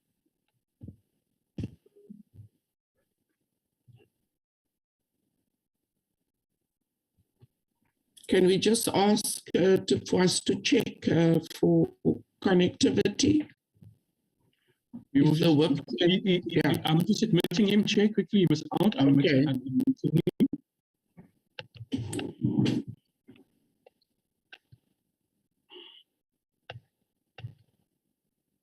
Mr. Malamatia?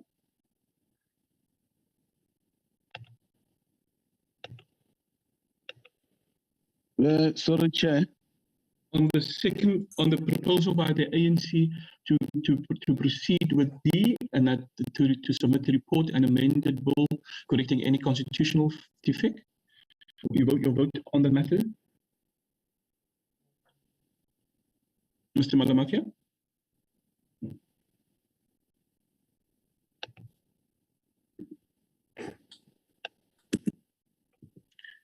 He's off the platform again. He's joining again. Which is okay.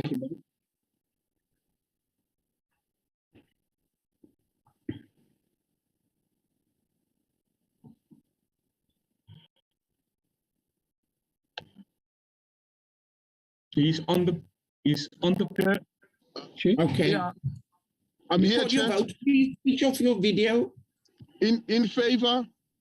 In favor, thank you. Recorded as such, Chair. Yeah, I'm just calculating quickly the vote for the first option. That's fine. Yes.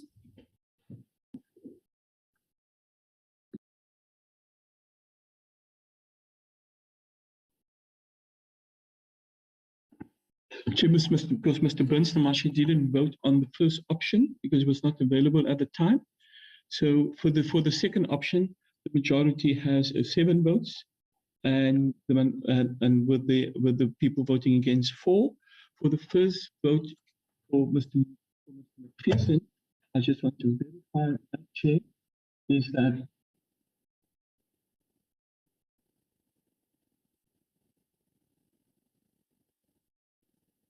That the majority has 6 votes in that regard, followed by those in favour had only 4 votes. So the decision is that the committee should proceed with option B, present its report and amended bill correcting any constitutional defect in the substance of the bill. That is the decision that has the majority voting. So the committee can then proceed in considering the draft amendments in terms of its decision it just took, Chair. Thank you very much. We are about to proceed. We have the outcome of those deliberations. I see 2 hands. I'm not sure if it's old hands. Honorable Thring, and then Honorable Dr. Tswaku. No, that would be an old hand, Chair. Apologies. Okay, thank you. Dr. Tswaku? No, thank you very much, Chair. And Chair, as I'm just entering another very maybe network, the problematic area before I get to vendor, is it possible maybe some of the clause that maybe I can do the submission immediately when I stop, and maybe I can just be guided in terms of that. Okay.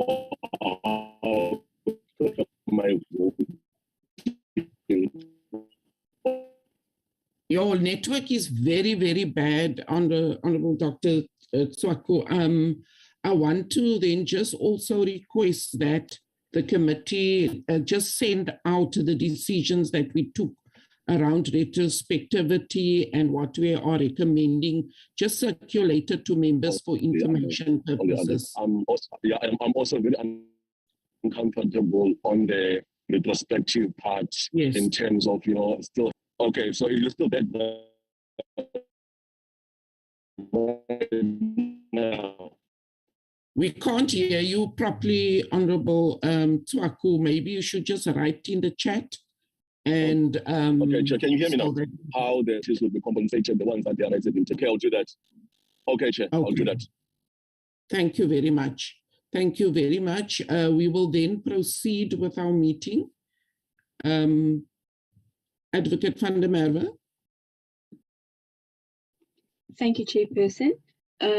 Then, as I understand, if the committee then has to consider the amendment list clause by clause. So, clause 1 deals with accessible format copy. So, on this side, where I'm scrolling, this is the D bill. This is the bill that will go before the House, and here you can see accessible format copy. There is inserted in here.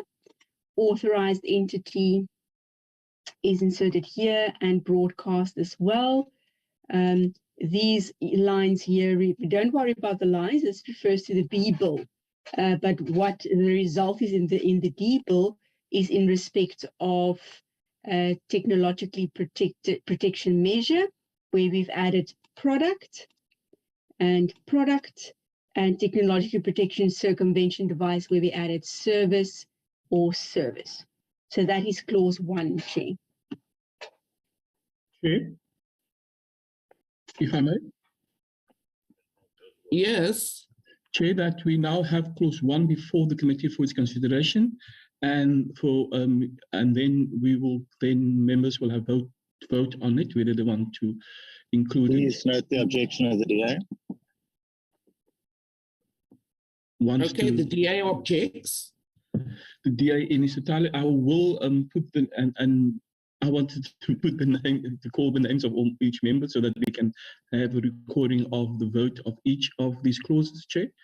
Okay, so it's not per party, it's per member. So it's per member, Chair, because a member another member may have a different view. Chair, clause 1, I will call the name of Mr. Moyani. Chair, can I make it easy for you? You can note my objection for every single one. It will make you make things a lot easier. Thanks. Thank you. Chairperson, if I may come in. Yes, Honourable Cuthbert. If you could please do the same for me as well. Thank you, Honourable Cuthbert. Anybody else who want to record a blanket vote? Honourable Chair, if you would allow me, I will do the same. Reject all. Thank you. Honorable Thring, I see your mic is open. Yes, Chair. The same stance for the ACDP as indicated earlier. The ACDP will not be accepting the amendments to this bill. Thank you. Thank you very much. Where we shall proceed with proceed, the calling of the names of the other parties. Mr. Mbiani, clause 1. Thank you very much. I agree with the authorized entity. We talk about the full clause in totality. In totality, yes, clause number 1, I agree. Ms. Muatse?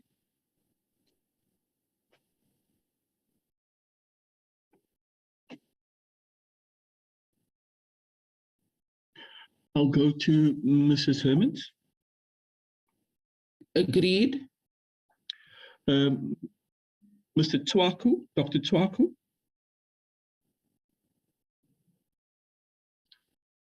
He has connectivity problems. Mr. Malamatia. Yes, I agree, Secretary. Mr. Burns Namashe.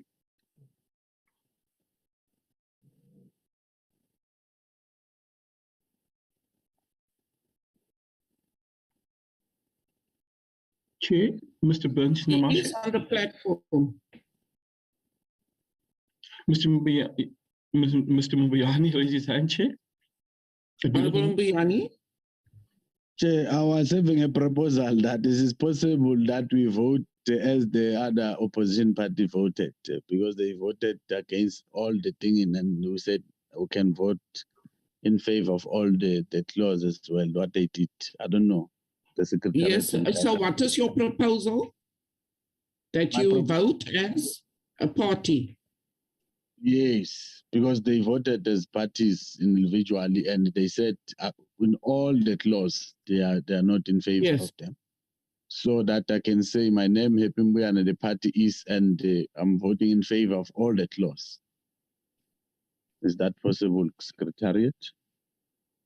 I just need to. I just have to make sure that. Advocate Panamera, yes.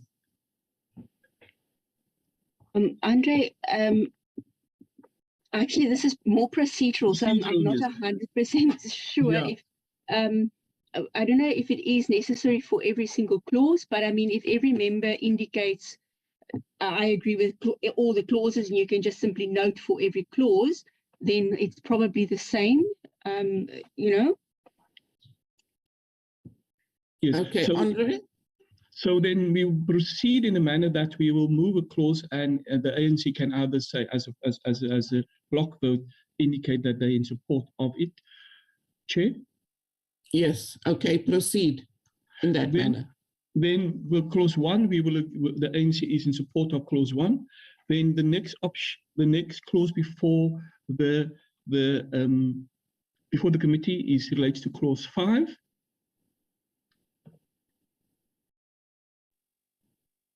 Yes. The ANC is in support of that. The Democratic Alliance, Dr. Twaku. He's not on the platform. He's not on the platform anymore. Then clause 7. Yes, the ANC is in support. Clause 9.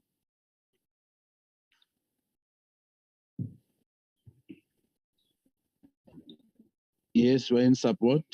Okay, what does the clause 5 say? Sorry, Chair, because the way I am there is a problem. Are you back? Okay. Dr. Twaku, we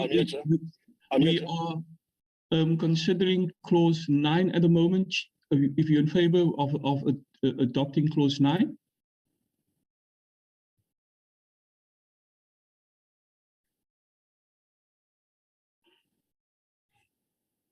Dr. Twaku? His mic is on, but we can't hear him. Mm.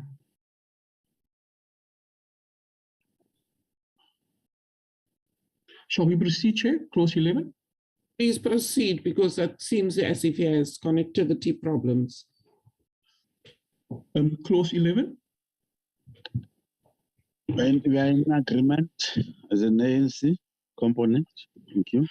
we refer to that will include the new clause as well, Mr. Advocate van der Merwe? I would think so. No, Andrew, I would suggest that you vote on the new clauses. Yeah. Chair, there's the new clause as captured in the C list, Chair. Yes, so you want to vote. So let's vote on the new clause. Proceed, Mr. Herman. Yes, so thank you. On the new clause, the ANC is in favor, if I'm correct, Mr. Mbiani? Yes, we're in favor. Then we go to clause 13.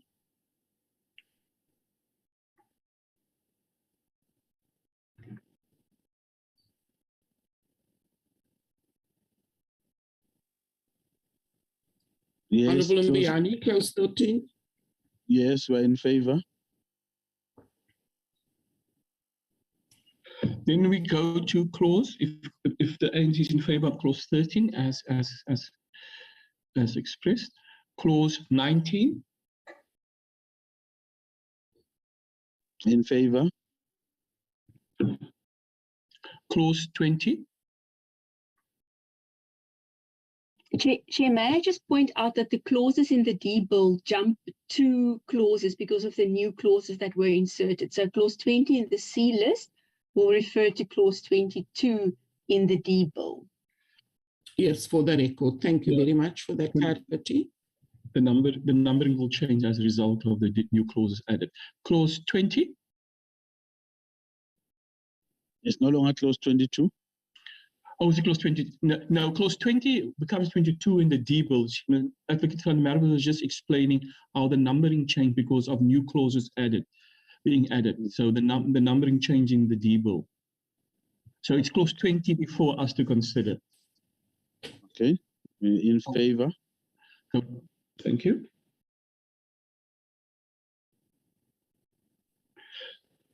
Clause 21.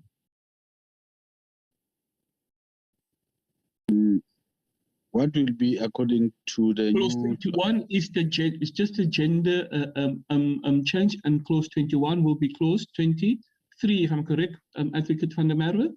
Yes. Yes. In the table. Can the advocate talk to the matter so that we on record in terms of the changes of the clauses, so that we're able to adopt a proper clauses? Thanks. Check. Advocate van der Merwe, clause 21 only deals with the gender corrections, if I'm correct?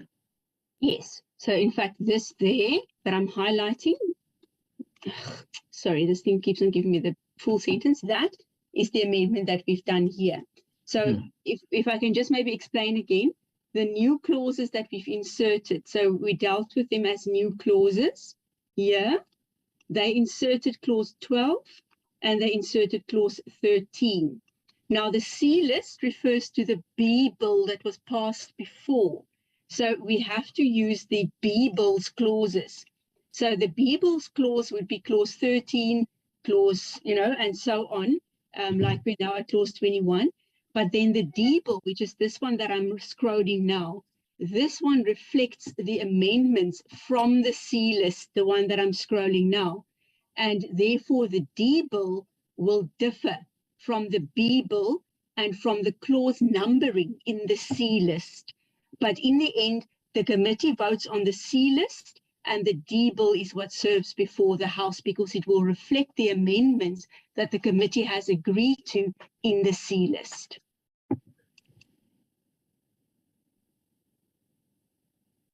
Thank you. You are clarified, Honorable Mbiani? Yes, thanks. I'm covered. Then I'm on clause 21. Moving clause 21, you're in favor, is the African National Congress in favor of clause 21? Yes. Then we move to clause 23, the same principle. In favor. Clause 24, the same principle will apply. Yes, it's just the gender, she or her and stuff. Yeah. Clause 25. As him and her is still a gender. Yes, we agree. Clause 27, maybe Advocate van der Merwe can just express a give a short input? Chair, this clause is the one where we have added offences that deals with communication of the work. The one that was in the B bill is this one regarding a technological protection measure, but we've added of the work and making the work available, as well as the copyright management information. So that is what this clause 27, and then of course now in the D bill clause 29 deals with.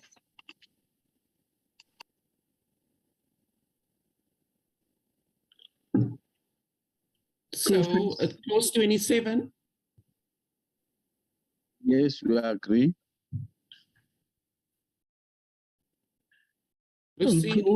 Clause 29.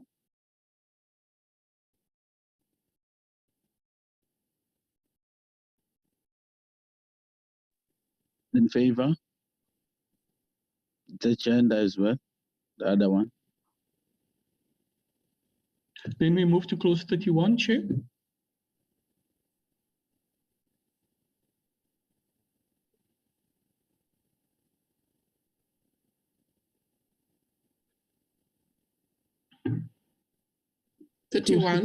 Clause 31. Yes, we agree. Clause 33.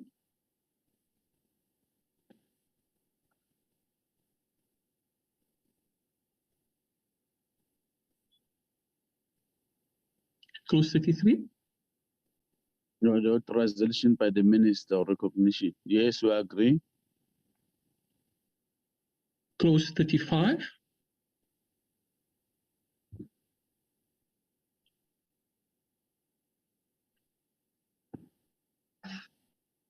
Yes, we agree. Clause 38.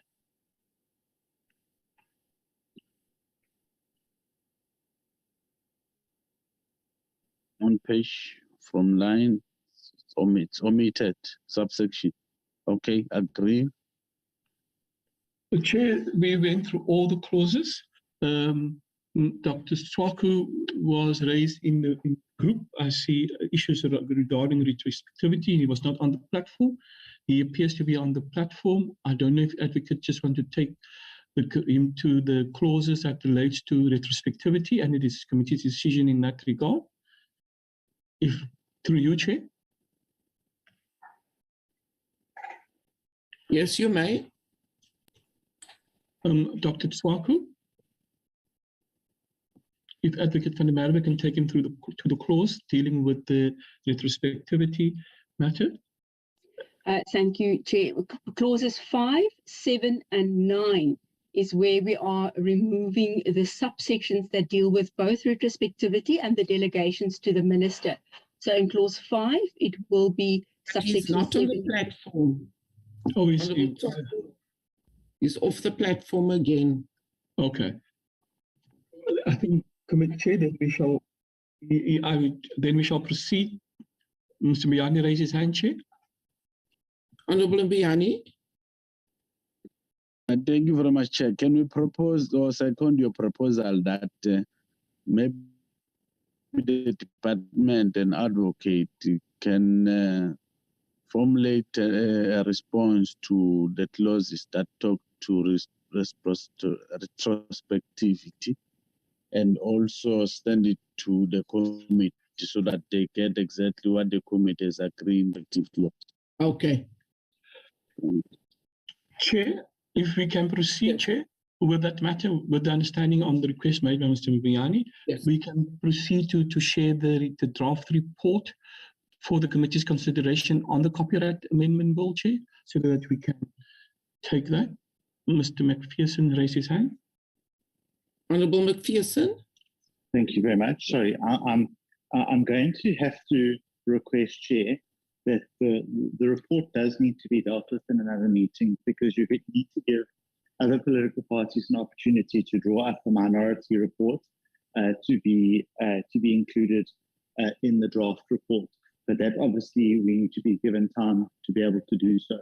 So I would request that that is dealt with separately, another meeting. But I think that it would be unreasonable to to adopt the committee report now without being given an opportunity to submit a minority report for it, as in terms of the rules. Thanks. Thank you very much. Chair, if I may, yes. We have, I hear what Mr. McPherson is saying, Chair, but if we can try to report, and maybe, I don't know if he captured the essence of what Mr. McPherson said, maybe he will be okay with that. If we can share that with him, and then maybe he will then, after that, be sharing the minority view that we've captured in the report. If we can just go down quickly to that matter, Chair. Sekwanda, sorry, just go down to minority views, Sekwanda.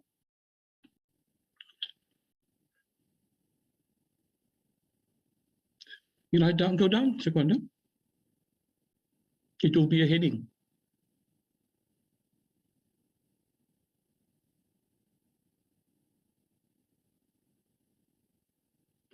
I do not know if that captures the essence of Mr. McPherson's in terms of a minority view. If we want to make any additions to that.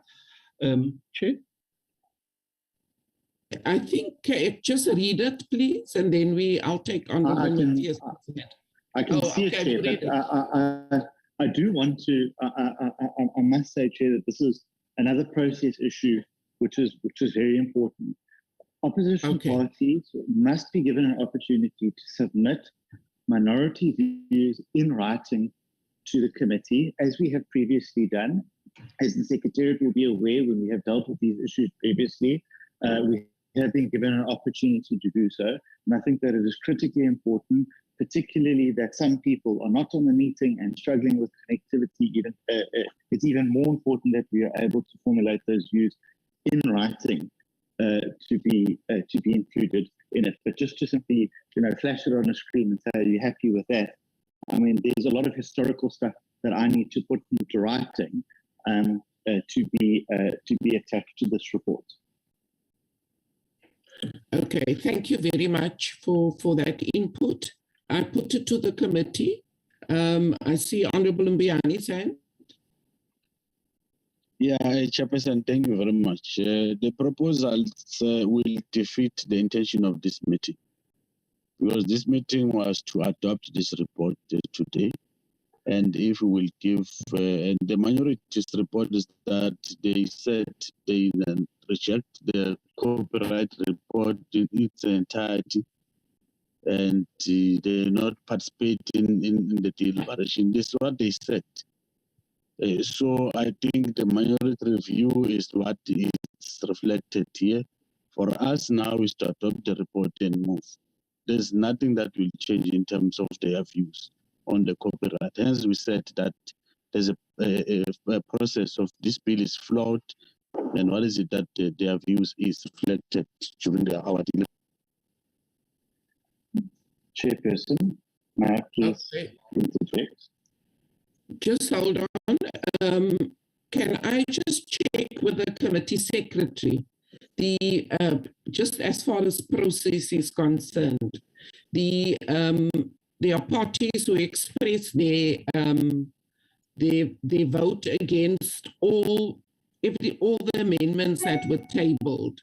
What is the process? Do we need to give them an opportunity to bring a minority report before this report is adopted? Or can we go through this report, adopt the report, and take the minority view afterwards? Can I just be guided on that matter, please?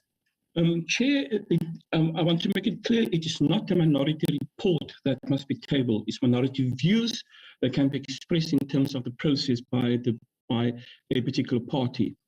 We have captured there was no consensus. All the clauses where there were no consensus is captured in the report. So it's captured that the parties who voted against it is captured in the report.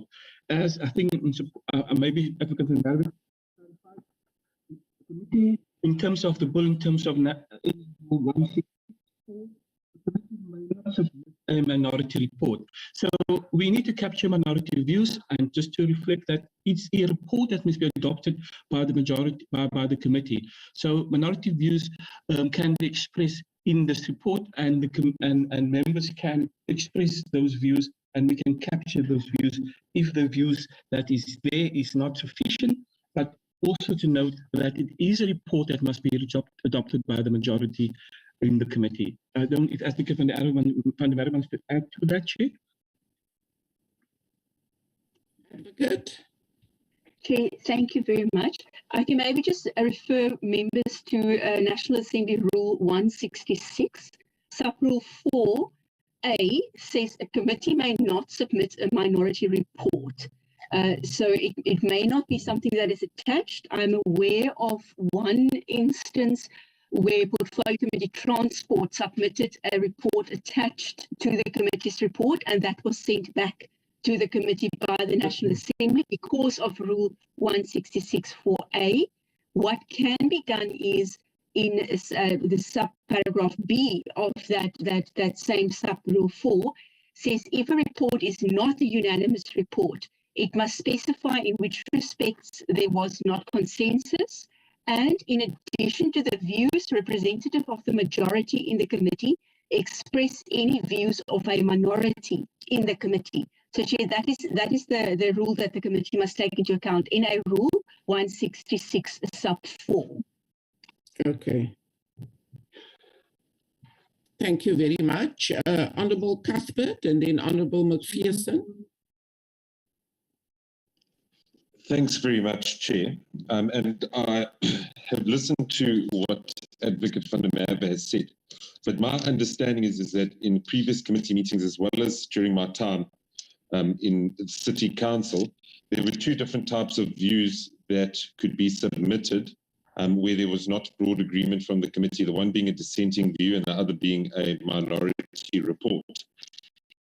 And rather than there being wholesale adoption of a particular report, or, you know, the report painting a picture of consensus when there was in fact not consensus, I don't understand why in principle there would be a problem with parties who don't agree with it having their views captured accurately in a report that goes to the House so that it reflects the record of the day. So that does not make sense to me, and I would like if the advocate could possibly share the actual text with us in the chat so we could have a look, because that, you know, from first listening just does not sound correct to me. Chair, if before you may proceed with Mr. McPherson, may I ask Mr. Kwanda just to go further up, Chair?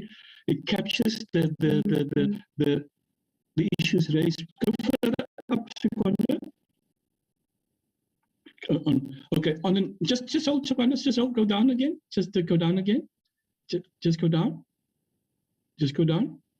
On the number of clauses. Yeah, okay. On a number of clauses, no consensus was reached. The Democratic Alliance, Freedom Front Plus, and we need to add the ACDP objected to the following. And then we captured the clauses that there was no consensus reached. So it's captured in the report, Chair. Just want to put it there for members. Thanks.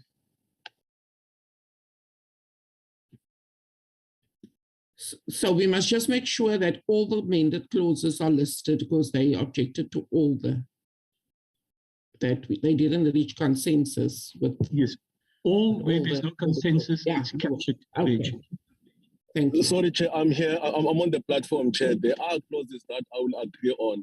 Can you please just indulge, please? I'll just write them down and say I agree, I don't agree with this one, and put it on the record itself. I'm sorry about not having a network. I think there are a majority that I agree on, but my only reservation, it was on the retrospection, because that one, I don't think that I don't agree with that one, because it's not a concrete, it's not going to be addressing what is currently happening, Chair. Please. Okay, so we must capture that then. Yeah, we will capture the Freedom Front Plus in the sense that the three clauses mentioned will be captured. Not the Freedom Front Plus. Sorry, my apologies. The economic freedom fighters. My apologies, Dr. Chalk. Economic freedom fighters. Yeah, I'll just tell you this one. It's just that the one on the retrospection, it's the one, it's a bone of the contention, but the others I'm fairly okay, but I just want to, I'll give you which one very quickly. It's not a train snare. No problem. Thanks. I would also, Chair, I would like to, because I think in these things, you're allowed to do a minority report, on these things. I think when I was in the Gauteng legislature, if I disagreed with the committee, I was allowed to do the minority report in terms of the land question. It's just that you've been in and out of the meeting, but the advocate has just clarified in terms of the rules that you can't attach a minority report, but the minority views must be captured in the report. Oh, okay. I'll make my thing is my submission to the secretary. Sure. Okay then. Honorable McPherson. Yeah, thanks. First of all, just to help the Honorable Mbiani, it's not for the majority to dictate to the minority what they may not say in the report. I know in a majoritarian world that may be considered acceptable, but in a constitutional democracy it's not. And I would remind the Honorable Mbiani that we occupy the latter and not the former. The second point is that, Chair, is that the minority must be able to adequately and sufficiently put its views in writing to the committee. That is a practice that has been established and has been accepted previously and has been done so. And I'll remind Mr. Andre Hermans exactly that took place in the first instance of this bill. The last point that I would like to make is the Speaker has already ruled on this issue that it is not up to the majority to determine what may or may not go into the report. Again, the committee is falling head over heels to try and insink its own case. And I would again request that enough time be given to minority parties or to those dissenting to put their views in writing that can then be accommodated in the report. But it simply cannot just be done now on face value when there are historical points that need to be made and need to be captured and accommodated, as we did in the first bill. So I don't know why it is now a problem to do it in this point. And if you want to persist on this, it's fine. We'll go to the Speaker and we'll get a ruling from the Speaker again. But if the committee wants to continue to make a habit of falling foul of the laws and falling from the Constitution, that's up to them, but it won't be on us. So I really do request that we be given that space. And if you don't wish to do so, well, then we will then take it up with the Speaker. Thank you. Honorable Mbuyani. Yeah, no, Chairperson, I think we are fine, whatever process that person want to take. But here we are talking parliamentary rules. A committee may not submit a minority report. It's not a report, it's the view. The report is the committee report, is what we have said as a committee. And their view is that they reject, and this report is flawed according to their views. That is what we understand. And if the report is not anonymously, it must specify which respect there was not consensus. And in addition to the views representative of the majority, it's in the committee express any views of the minority in the committee. So I think whatever that they want to consult, they can go, but these were talking the rules of the National Parliament, and we're agreeing that today we're going to adopt this report and move forward. Thank you very much for the opportunity. Thank you very much. Honorable Tswaku, is that an old hand? Dr. Tswaku? You are unmuted, you may speak. Yeah,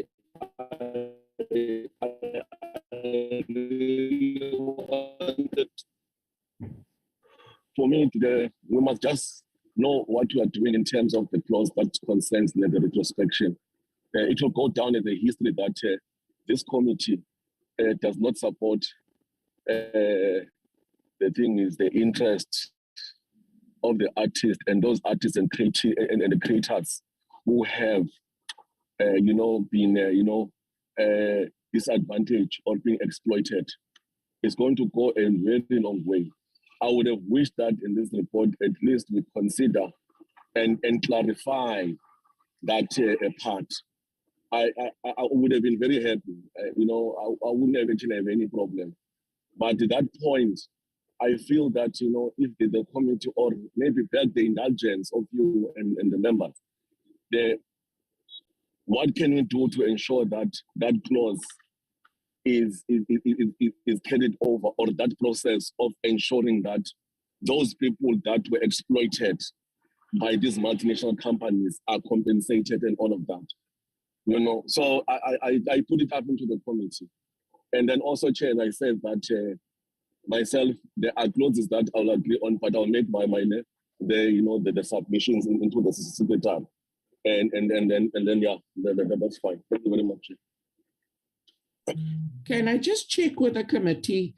There was a decision that the committee took, because the other committee secretary just sent me the screen grab that says the portfolio committee may request the executive to identify possible mechanisms, in brackets, options, to compensate artists or performers who were exploited in the past, and we're saying it must be done between 6 and 12 months. And how is it possible to capture it in this report, or is it something that will stand outside this report to Parliament? I would have liked, Chair, because so that we don't have this issue of lobbying. I beg indulgence, Chair. If I don't have this issue, to avoid the issue of lobbying and depending on people's moods, I would have thought that in a bill itself, as a matter of law, it can be captured there, so that it can compel someone to do something. If we leave it up to us, you are not there, then someone will have a different mood. The material conditions would have changed. So it would be saying that we look into the mechanism and the way that we can include it on the bill, so that we can have a compensation of these artists and the creative industries who are dying as paupers now, and also the actors that are seeing their repeats being done but without being compensated. I beg this committee on my knees. Let's put it that way, please. Thank you. Thank you, Dr. Tswako. I was actually asking the committee secretary, Mr. Hermans, to clarify me, or even the advocate, whether it is possible for us to capture that decision in this report, or whether it will stand outside this report. Chair, I don't know if Advocate van der Merwe wants to go first, or shall I? Advocate? Chair, I think while I'm talking, let me just quickly say, in respect of adding that instruction to the department, Chair, I think it would be a good thing to include it in this report as well, because it is now this committee that has decided. So I would say that it would not be amiss to add it to this report. It is something that the House will then adopt, and the committee can proceed with oversight based on that adopted report. Thank you, Chair. Thank you, Mr. Hermans. That I will support that, Chair. That's what we were thinking. Chair, in regarding I don't know if there's other two hands, Chair. Maybe we hear the other two hands before we make a input, Chair. Okay, Honorable Tswako, and then Honorable Cuthbert. No, I wanted to proceed. I'll speak at the end. Oh, okay. No, I wanted to check. Yes, is it possible to include that, because the bill will compel someone by law to do it, rather than we put it on the report, because the report can be vetoed again into another committee meeting. It will open up another debate again. Material conditions can actually change. We don't know what can happen after the December, the December conference. So if you say 6 months, you might not be here, and then they can veto it. Is it possible, maybe asking the advocate legally to put that retrospective, which this needs? Oh, now Now you. Oh, I see you've switched off your mic. Honourable Cuthbert and then Honourable Mbiani. Chair, I'm just waiting for Honourable Hermans to finish. He said something that I think was important. He started at least. I'll wait for him to conclude. Okay. And if we can get down to the business of formally, considering the report. Okay. Honourable Mbiani. Yeah, thank you very much. I think we are in agreement with Honorable Dr. Nswaki to say this is part of our deliberation in the committee, and it should be part of the report, because we have agreed to say it is unconditional to put it there as a retrospective in the bill according to the 6th reservation of the President.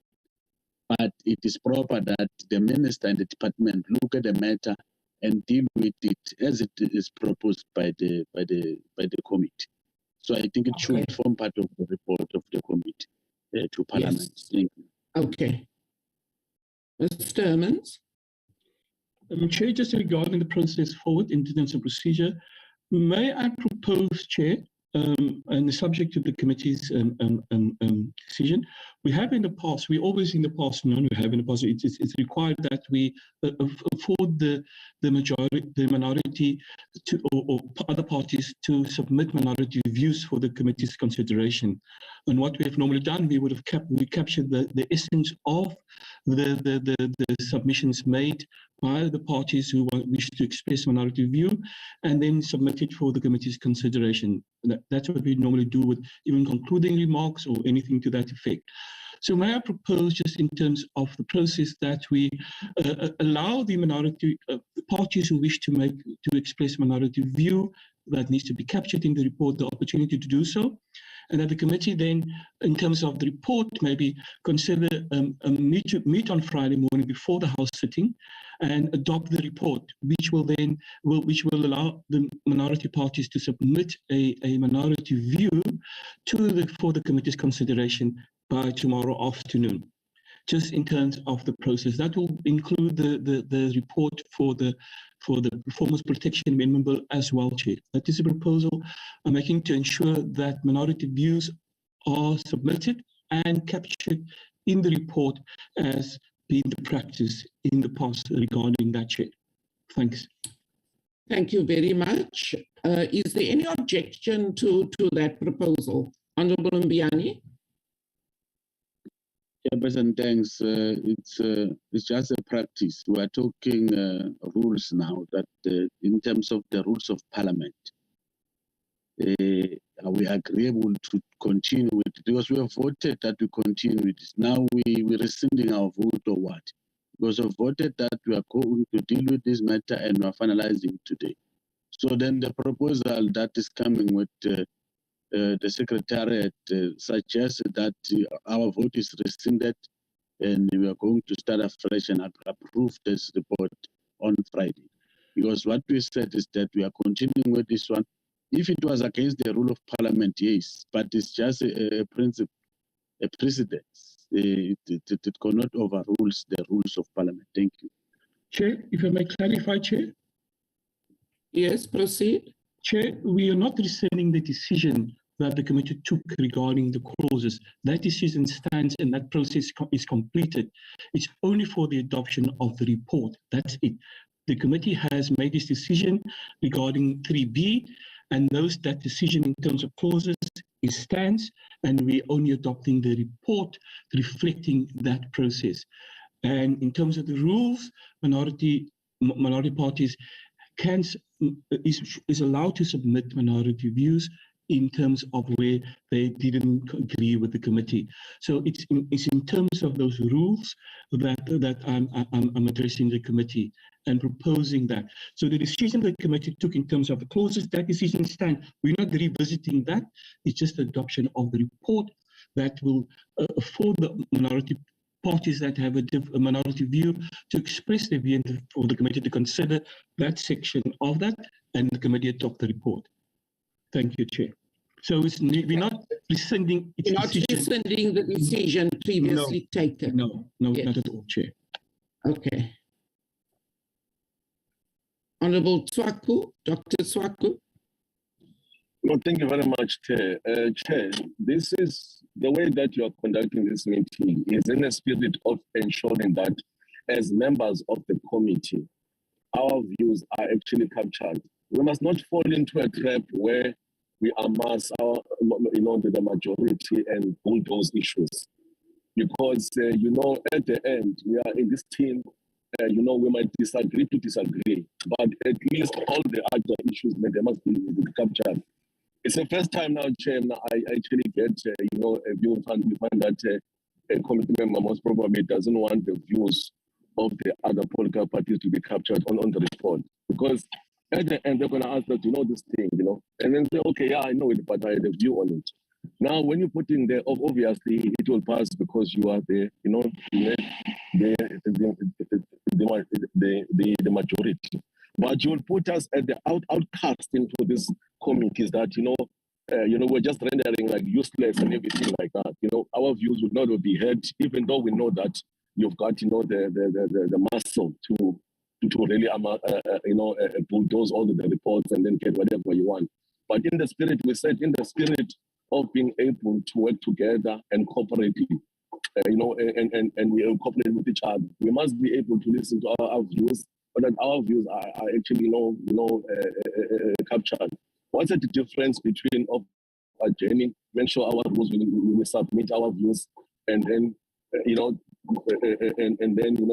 can resume on Friday, and the difference of actually doing it today, and you find that you've got members who are sulking and saying that we've got a chairperson and members who really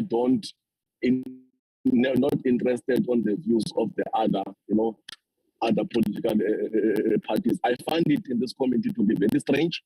I've never come across it. In other committees, we debate and we differ, we agree to disagree, and we look at the material conditions. We're always on the side of those who are actually weak, So we are given that chance to really submit and express our views. If now you're going to, do as bulldozers and get this thing done, and then we will look at it differently. Is that do we really welcome into this committee? Are you really willing to be able to hear our views? Thank you, Dr. Tswaku. You are a member of this committee in good standing. All views are respected. Can I give to Honorable Cuthbert and then Honorable Mbuyane? Honorable Cuthbert. Yeah, I don't think we need to labour this point anymore. I think it's a very progressive solution that's been provided by the committee secretary. And I think it's in line with our practice in this committee. And I think we should agree to that and then wait for those inputs to come back and we can deal with this on Friday. Thank you very much. Honorable Mbuyane. No, thank you, Chairperson. We are not rigid as a committee, but wanted to check whether we're not rescinding our very same decision. But if that is not the case, then Chair, we can meet on Friday and finalize this program moving forward. Thank you. Thank you very much. So we will then do that. Can I just see then, so that deals with the Copyright Amendment Bill. Must we still do the Performance Protection Amendment Bill? Chair, that is correct.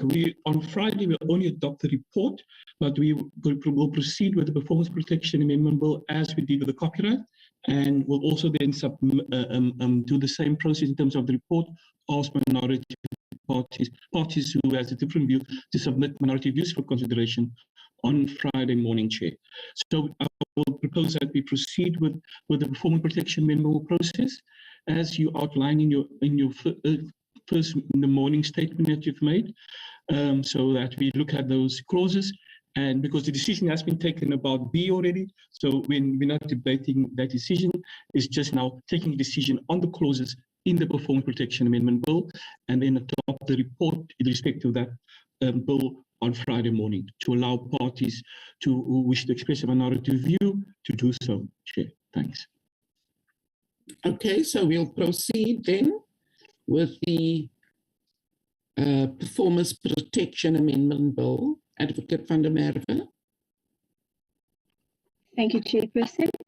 Again, just so that members know what they are looking at on the screen, the one that I'm scrolling now is the C list, the amendment list. The one that I'm scrolling now is the D bill. So in other words, like I said before, the C list speaks to amendments that are being done to the B bill that was passed by the House, and the result of that will reflect in the D bill that will serve before the House. So, Chair, the first amendments are in clause 2. If I can just go there. And this refers to an amendment here in subsection 2. And in fact, all of these are simply in respect of gender neutral drafting. Chair, may I raise something, Chair, before we proceed with the voting, Chair? Chair, just want to check if the parties that indicated earlier that they would vote against the clause, if that position still stands, or otherwise we'll go proceed clause by clause and ask each member to indicate their vote, Chair. Okay, can we just see members? Honourable Cuthbert? Yes, Chair, we're happy to proceed with the same process followed for the previous bill. And if you can please note the blanket rejection of all of the clauses from the DA side. Okay, can we hear other parties? Honourable Chair, Member Mulder. Yes. Honourable Chair, please note the blanket rejection of the Freedom Front Plus and all the clauses. Thank you. Thank you. ACDP? The same for the ACDP, Chair. Thank you. EFF? So, Chair, am I able to, because there are clauses that I agree with, but can I just submit my report on Friday? I think for now we need to, if there's something you agree with or you don't agree with, we need to record it just on a procedural. So I think we must then hear what the ANC is saying, and then also then what the EFF is saying on each and every clause. Honourable Lubiani. Okay. Okay, no, thank you, Chair. We will continue around in terms of the clause by clause. Okay. Chair, then clause 2 is before the Committee for Consideration and Adoption, Chair. We have the clear position of the ACDP, the Freedom Front Plus, and the Democratic Alliance that they vote against all these proposed clauses. So for the ANC, Chair, clause 2, the position, Chair. ANC? In favor. In favor. The EFF, it's just neutral drafting that it reflects. Chair, can I just record? Yeah, can I just record that? I can abstain for now, but I will want to submit my report on Friday, if I can be given that. There's a minor contraction, but mostly of them I do say I agree with them, but I just wanted to really just make sure. I don't know if I can submit that even by the end of today. It's a yes, no, something like that. Then it can be recorded formally. We have to record it formally. Can you do that? Now, Chair, his position. Yes. It's gender neutral drafting clause 2 only. It's changing the he's to a her, and that's basically. Oh, that's fine. That's fine. Okay. Yeah. Proceed. Clause 3, it speaks to the remuneration in terms of performance in relation to audiovisual works and sound recordings, as well as gender neutral drafting. Maybe the advocate can express a further view on that, Chair. Clause 3. Clause 3 is mainly gender neutral drafting. Paragraph 3 here, this is where there was a request to make it clear that royalties or equitable remuneration could be applicable to audiovisual works. But in respect of sound recordings, it can only be equitable remuneration.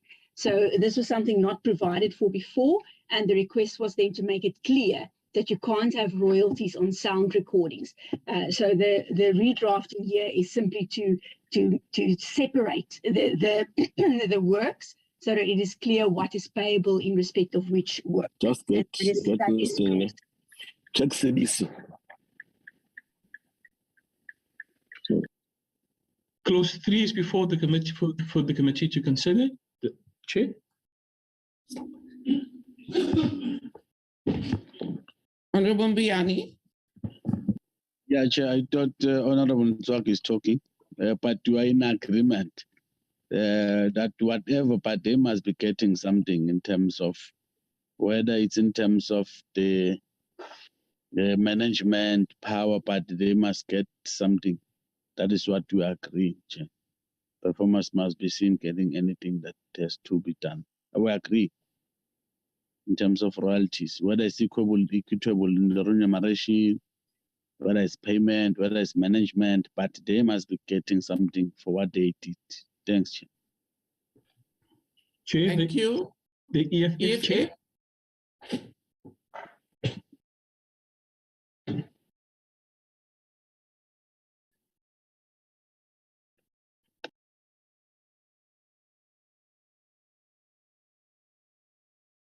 Honorable Tswaku.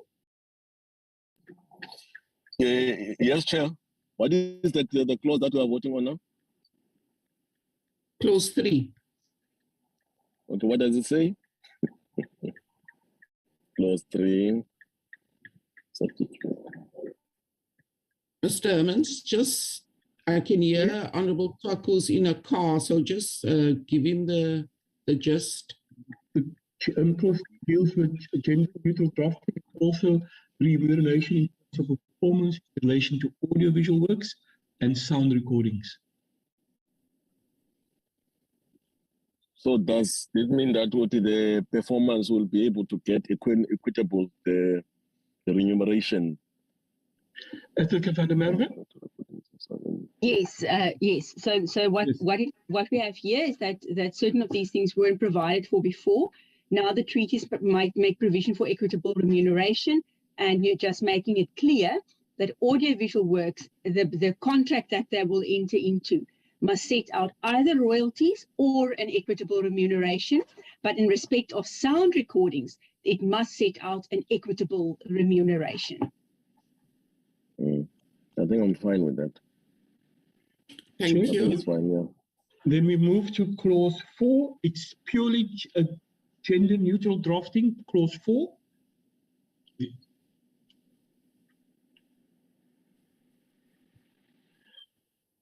Clause 4, the ANC Chair. Honorable Mbiani. Yes, we're trying to go through as well. Okay. Because we don't have a blanket approach as for the Yeah, yes. yeah, no. Let's apply our minds properly. You're right. No, we're agreeing in this one, Chair. Thank you. EFF. Is the clause again? What is the clause? Clause 5. It's clause 4, Chair. Clause 4. Oh, sorry. Is gender neutral drafting. Gender neutral, yeah. Yeah, I'm fine, yes. Chair, then we move to clause 5, which is also gender neutral drafting.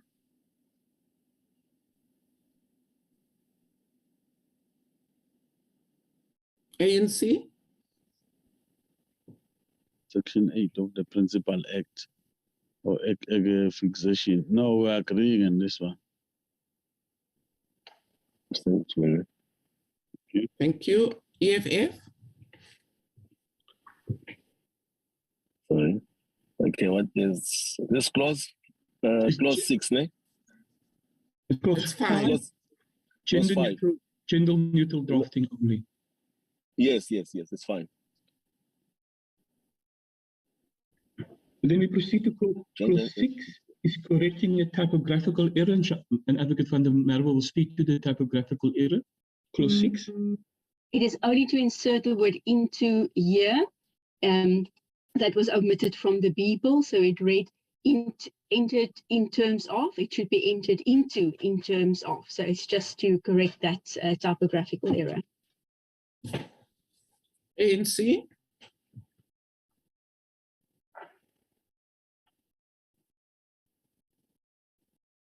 Honorable Buyani.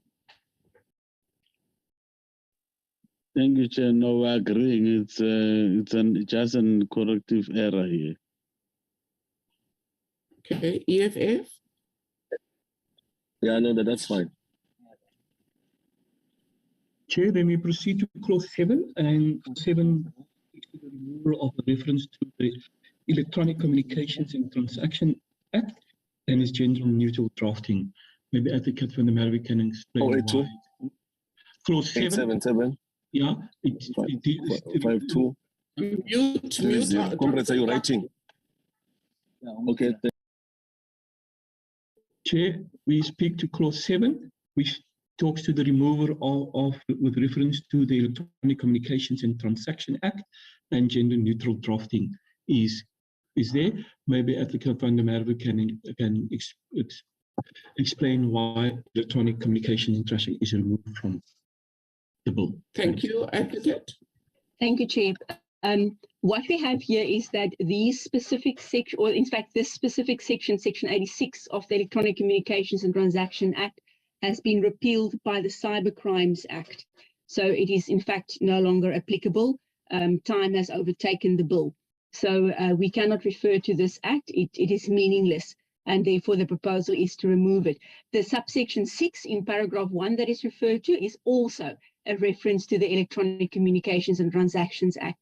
So 1 and 2 deals with that, and then 3 and 4 is just gender neutral drafting.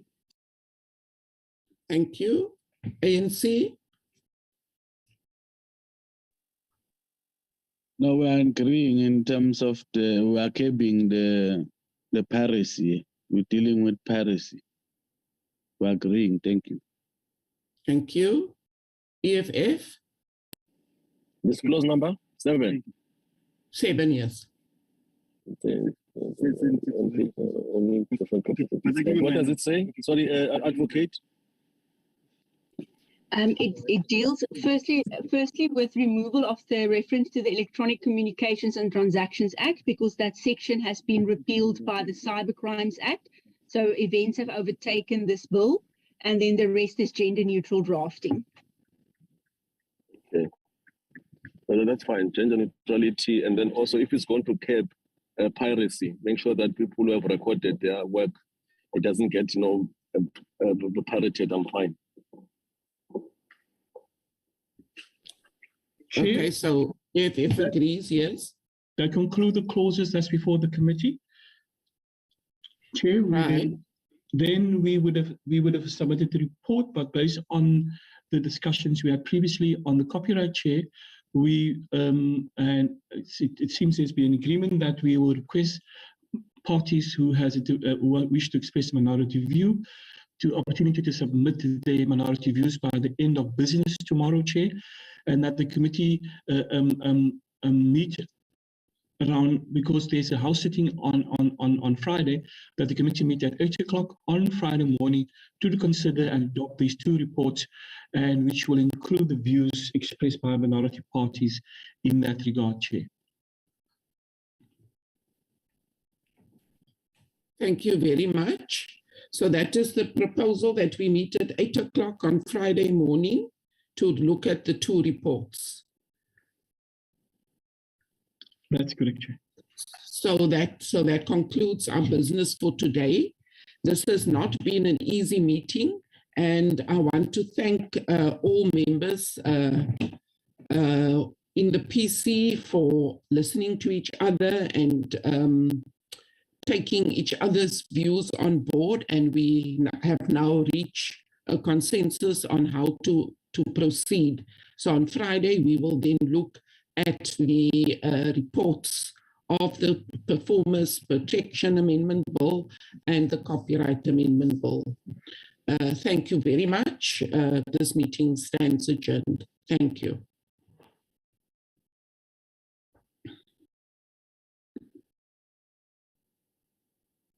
Long live Chairperson.